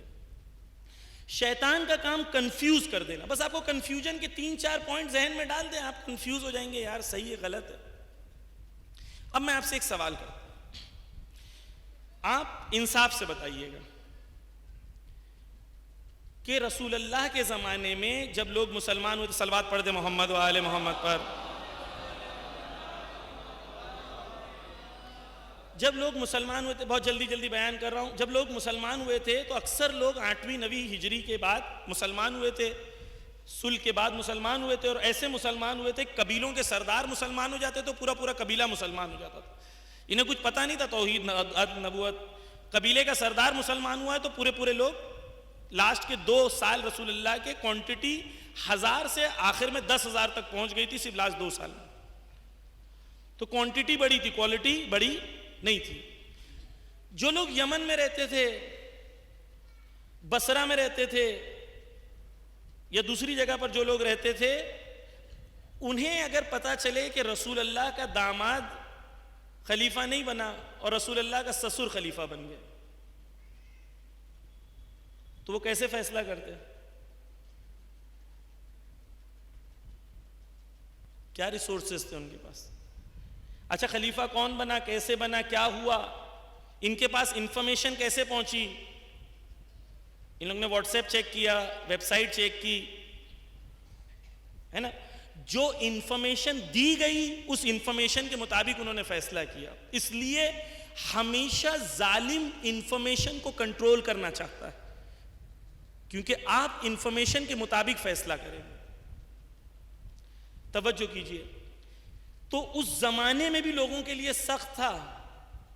مولانا آپ بھی ایران سے آئے ہیں، آپ بھی قم سے آئے ہیں، وہ بھی قم سے آتے ہیں، آپ ایسا بولتے ہیں، وہ ویسا بولتے ہیں، یہ بھی مجتہد ہے، وہ بھی تو مجتہد ہے. اگر آپ اہل بصیرت نہیں ہیں تو آپ فیصلہ نہیں کر پائیں گے. کیونکہ عبید اللہ ابن زیاد اپنے لباس میں نہیں آتا، وہ حسین ابن علی کے لباس میں کوفہ میں آتا ہے. اہل بصیرت نہیں ہوں گے تو پھنس جاؤ گے. اس لیے میں بالکل 2-2-4 کی بات کر رہا ہوں. پس عزیزان گرامی توجہ کیجئے. سوال کیا ہے؟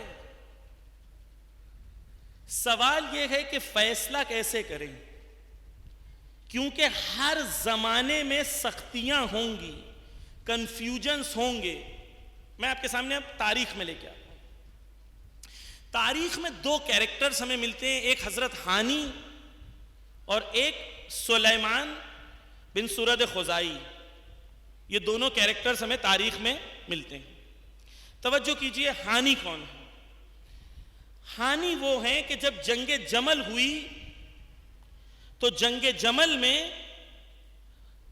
ہانی کے لیے بالکل واضح تھا کہ حق کیا ہے، باطل کیا ہے. ہمارے لیے آج واضح کیونکہ علماء نے محنت کر کے آپ کے ذہنوں تک حق کو پہنچایا ہے. آپ کے لیے واضح کیوں ہے؟ آپ اس زمانے میں جا کے سوچیں کہ آپ اس زمانے میں ہوتے، انفارمیشن کنٹرولڈ ہوتی. سخت تھا. رسول کی بیوی. واضح ہے میری بات؟ توجہ کیجئے. بس جو بات میں عرض کرنا چاہ رہا ہوں عزیزان گرامی، اگر اہل بصیرت، ہمارے سامنے 2 ایگزامپل ہیں، ہانی اور سلیمان ابن سرد خزائی. ہانی جنگ جمل میں جاتے ہیں اور جنگ جمل میں جا کے مولا علی کی شان میں اور عائشہ کی مخالفت میں شعر پڑھتے ہیں. شعر کا مضمون یہ ہے کہ جو اونٹ پر چڑھ کر آیا وہ آتش کی آگ دیکھے گا.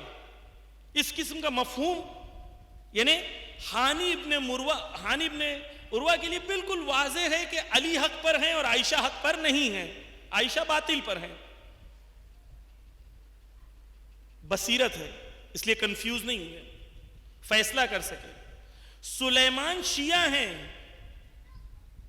پہلے مولا علی کی جنگوں میں مولا علی کے ساتھ تھے، لیکن سلیمان جنگ جمل میں مولا علی کے ساتھ نہیں آتے ہیں.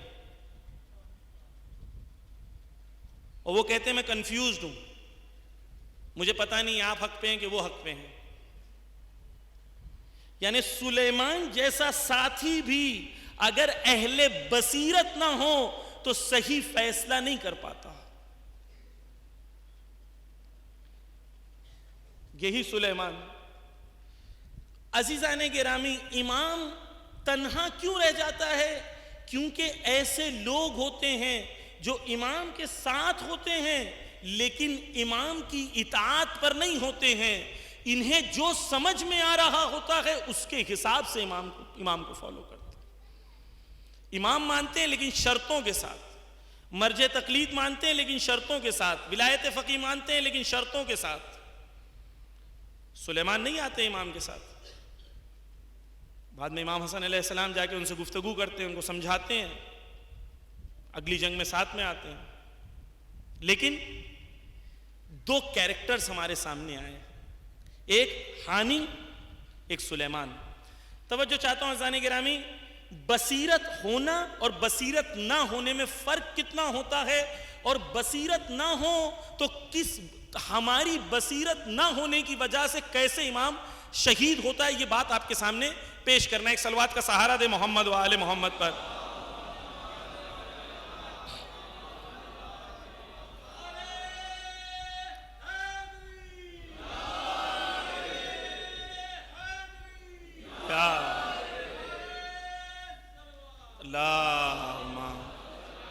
آپ لوگ تھکے تو نہیں نا آپ لوگ؟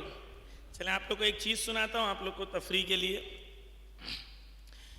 پہلے ایک نعرہ ہے جو ایران میں لگاتے ہیں، پوچھتے ہیں تھکا کون؟ تو لوگ کہتے ہیں دشمن، کیونکہ ہم علی والے تھکتے نہیں ہیں، ہے نا؟ تھکا کون؟ دشمن۔ تو پوچھتے ہیں دشمن کون؟ تو کہتے ہیں امریکہ۔ ہم چھوٹے موٹے دشمن تو رکھتے ہی نہیں۔ دشمن کون؟ امریکہ۔ کس نے کہا؟ خمینی نے۔ خمینی کون؟ بت شکن، بت شکن زندہ آباد، امریکہ مردہ آباد۔ یہ ایران میں ایک نعرہ ہے، ایک بار میں ریپیٹ کرتا ہوں، آپ لوگ پڑھیں، آپ لوگ میرے ساتھ پڑھیں، پھر میں آپ لوگ کو ایک لطیفہ سناتا ہوں۔ تھکا کون؟ دشمن۔ دشمن کون؟ امریکہ۔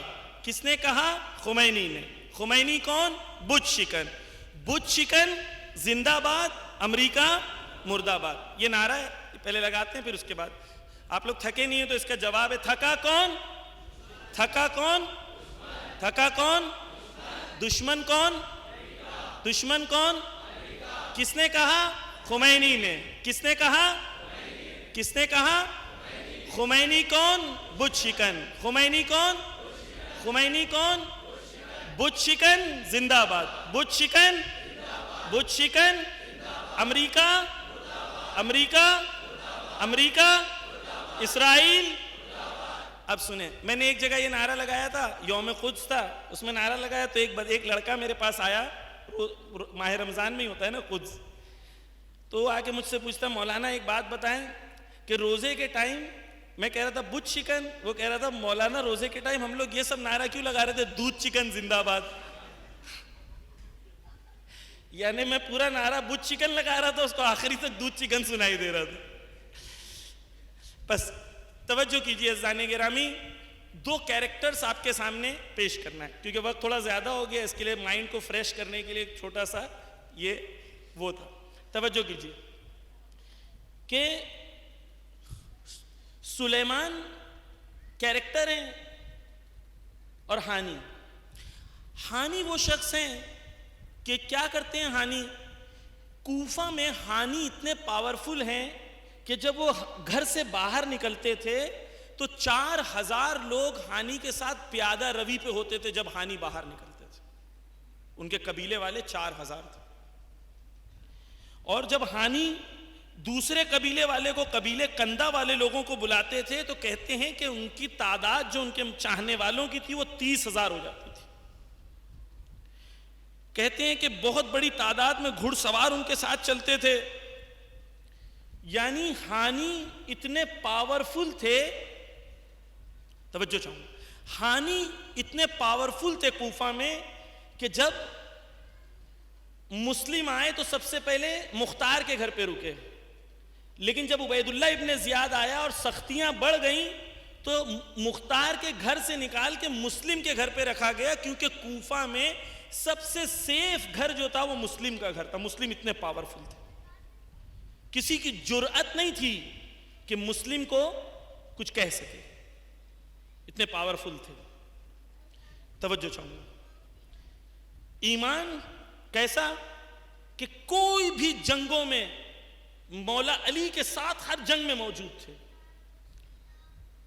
جب ایک جنگ میں کہا گیا کہ مولا علی سے کہا گیا کہ پیچھے ہٹنا ہے یا آگے بڑھنا ہے، تو چند جوان تھے جو کہہ رہے تھے آگے بڑھنا ہے، جس کے اندر سے ہانی بھی تھے،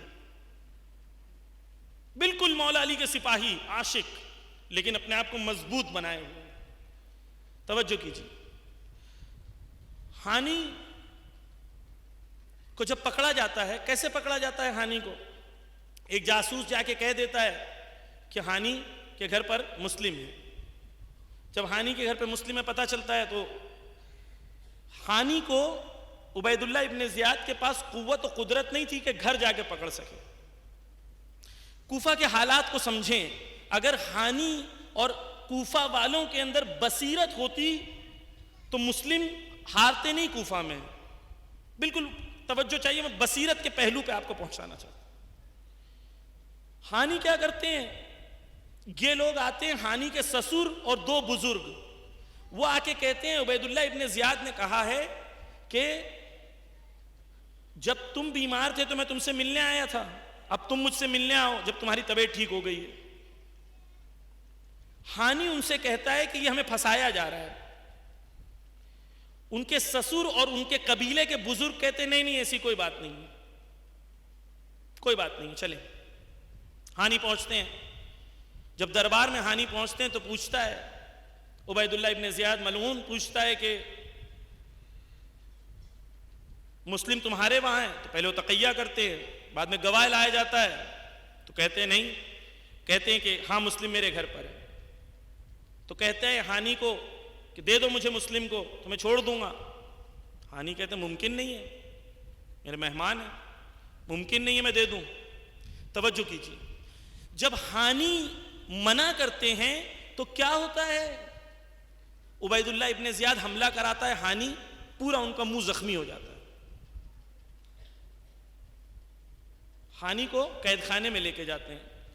اتنے دیر میں کوفہ میں افواہ پھیل جاتی ہے کہ ہانی کا قتل ہو گیا، اور پورے ہانی کے قبیلے والے آ کے اس کے قلعے کو، اس کے محل کو پورے گھیر لیتے ہیں، کہتے ہیں ہانی کو لاؤ۔ یہاں پر ہمیں پہچاننا ہے اہل بصیرت اور جن کے اندر بصیرت نہیں ہوتی۔ عبید اللہ ابن زیاد ان سے کہتا ہے کہ تم ایک کوئی ایسے انسان کو ڈھونڈو جو انسان تمہارے اور میرے درمیان فیصلہ کر سکے۔ اس انسان کو ڈھونڈو جو تمہارے اور میرے درمیان فیصلہ کرے۔ کیا ہوتا ہے؟ قاضی ابن شرح نام کا ایک شخص ہوتا ہے، ظاہر طور پر ایک عالم دین ہے، پڑھا لکھا ہے، بڑی داڑھی ہے، بڑا امامہ ہے، سب کچھ ہے۔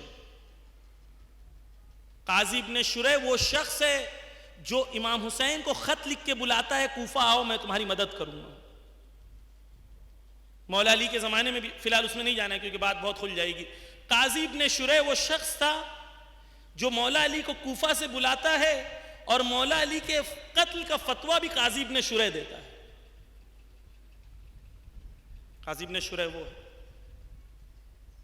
قاضی ابن شرح کو بلایا جاتا ہے اور قاضی ابن شرح کو کہتے ہیں کہ جا کے باہر کہو۔ قاضی ابن شرح ملنے آتا ہے ہانی سے، ہانی جیل میں بند رہتے ہیں، دیکھتے ہیں پورا ہانی کا خون سے چہرہ بھرا ہوا ہے۔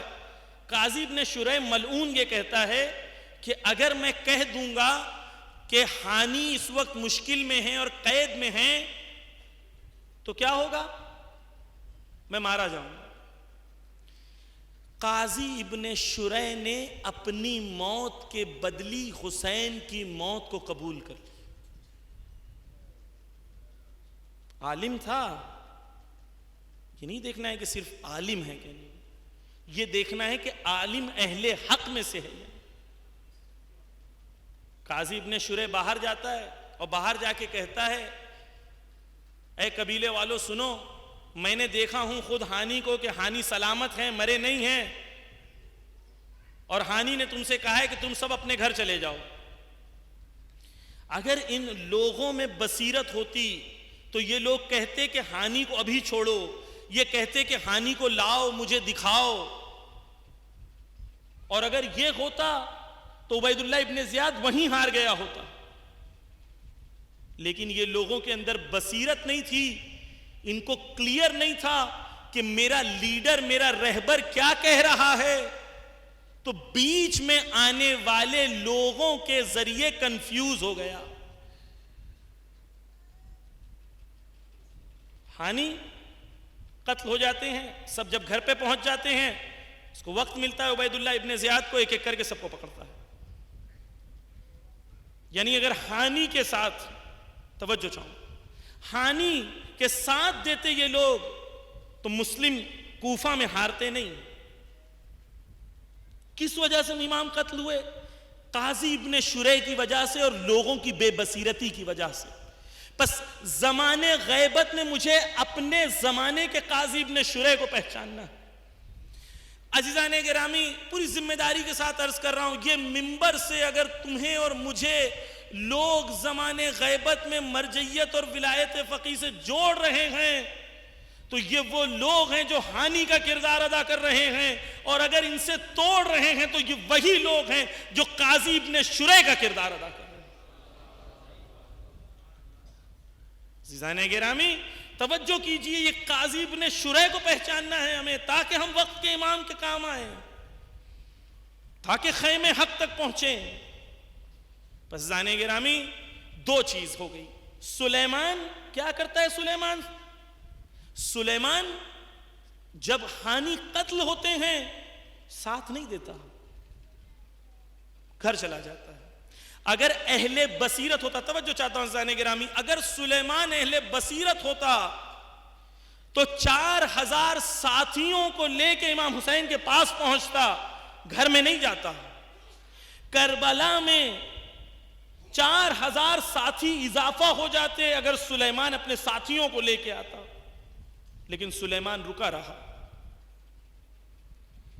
سلیمان نے امام حسین کو قتل ہونے دیا, تب تک رکا رہا. مختار نے قیام کیا, تب تک رکا رہا. اور جب مختار نے قیام کیا تو اس میں اتنی بصیرت نہیں تھی کہ مختار کے ساتھ جڑ جاؤں. توابین کا لشکر بنایا, مختار کے ساتھ نہیں جڑا. یہ لوگ ہوتے ہیں جو کنفیوزڈ ہوتے ہیں, مولانا مجھے نہیں پتا, I can't decide who's right, who's wrong. ہر زمانے میں ایسے لوگ ہوں گے کہ آپ کو کنفیوز کریں گے. آپ کو اور مجھے دیکھنا ہے. ایک طریقہ دیکھنے کا کیا ہے؟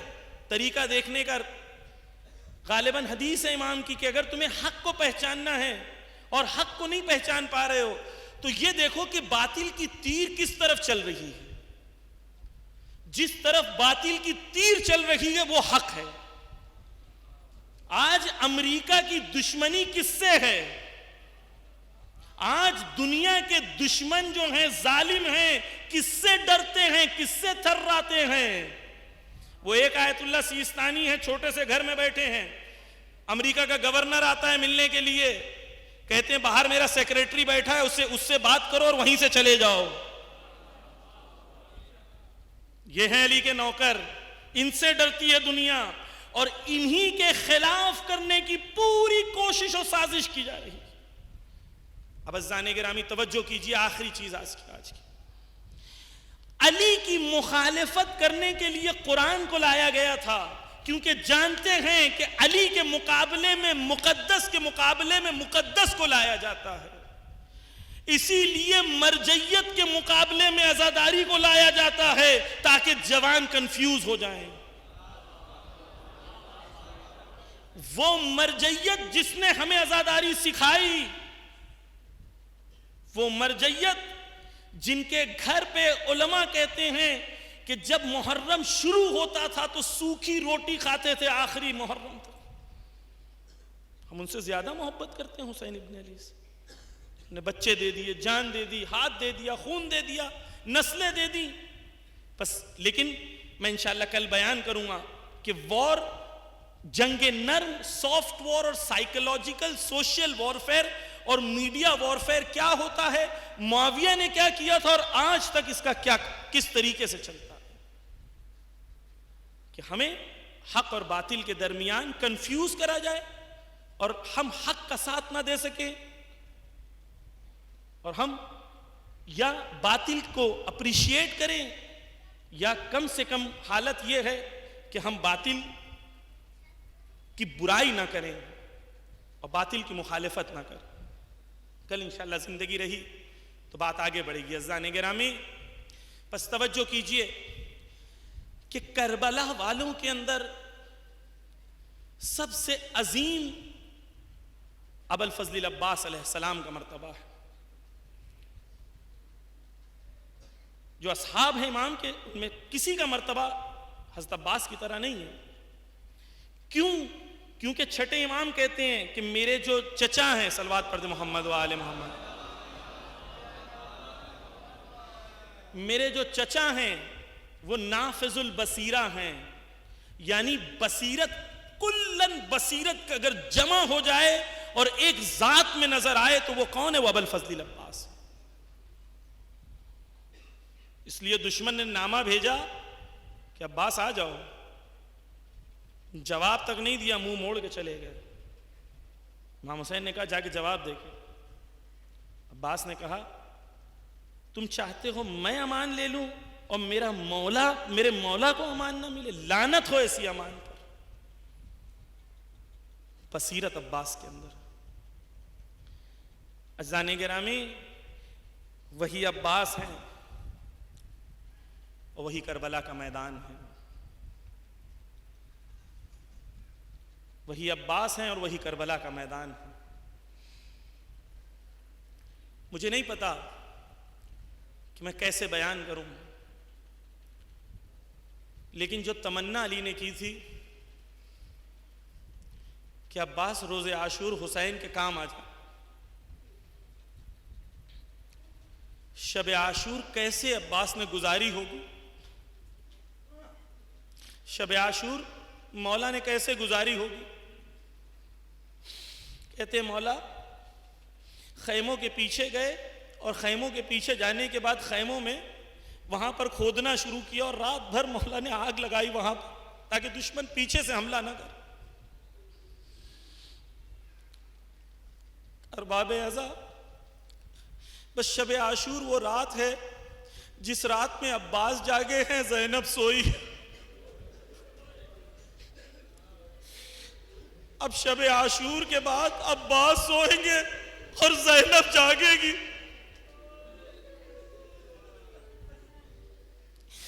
ارباب اعضاء،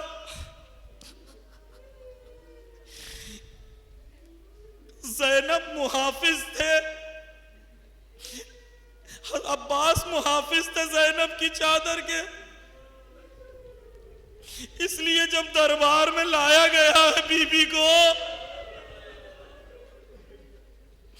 ارباب اعضاء کیسے ہم کہہ لیتے ہیں، کیسے سن لیتے ہیں کہ وہ پاک ذات بی بی اور ایسے دربار میں جہاں شرابی بیٹھے ہو.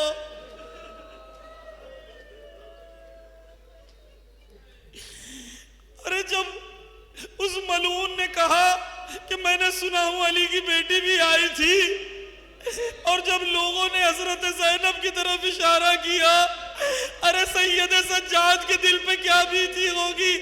عجب نہیں زینب نے آواز دی، ارے میرے غازی،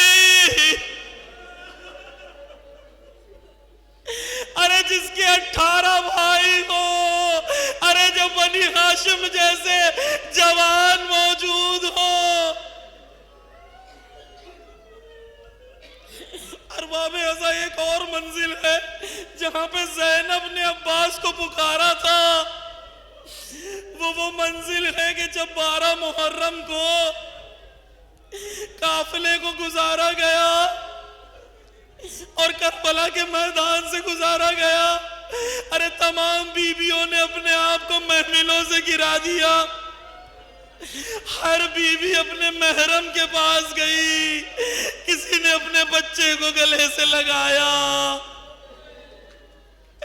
لیکن زینب اپنے بچوں کے پاس نہ گئی، زینب حسین کے پاس گئی.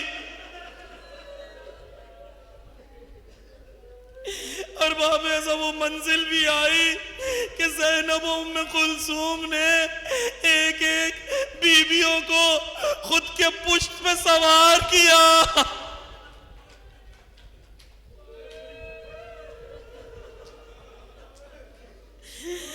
سید سجاد بیمار ہے، سید سجاد کو سوار کیا. آخر میں زینب و ام کلثوم بچ گئے ہیں. اب توجہ کرے، ارے ام کلثوم کو سوار کیا، اب میدان کربلا ہے، چاروں طرف لاشیں ہیں، زینب کو سوار کرنے والا کوئی نہیں ہے۔ ارے کچھ دشمن آگے بڑھے، علی کی بیٹی نے آنکھوں سے اشارہ کیا، پلٹ جاؤ، علی کی بیٹی ہو۔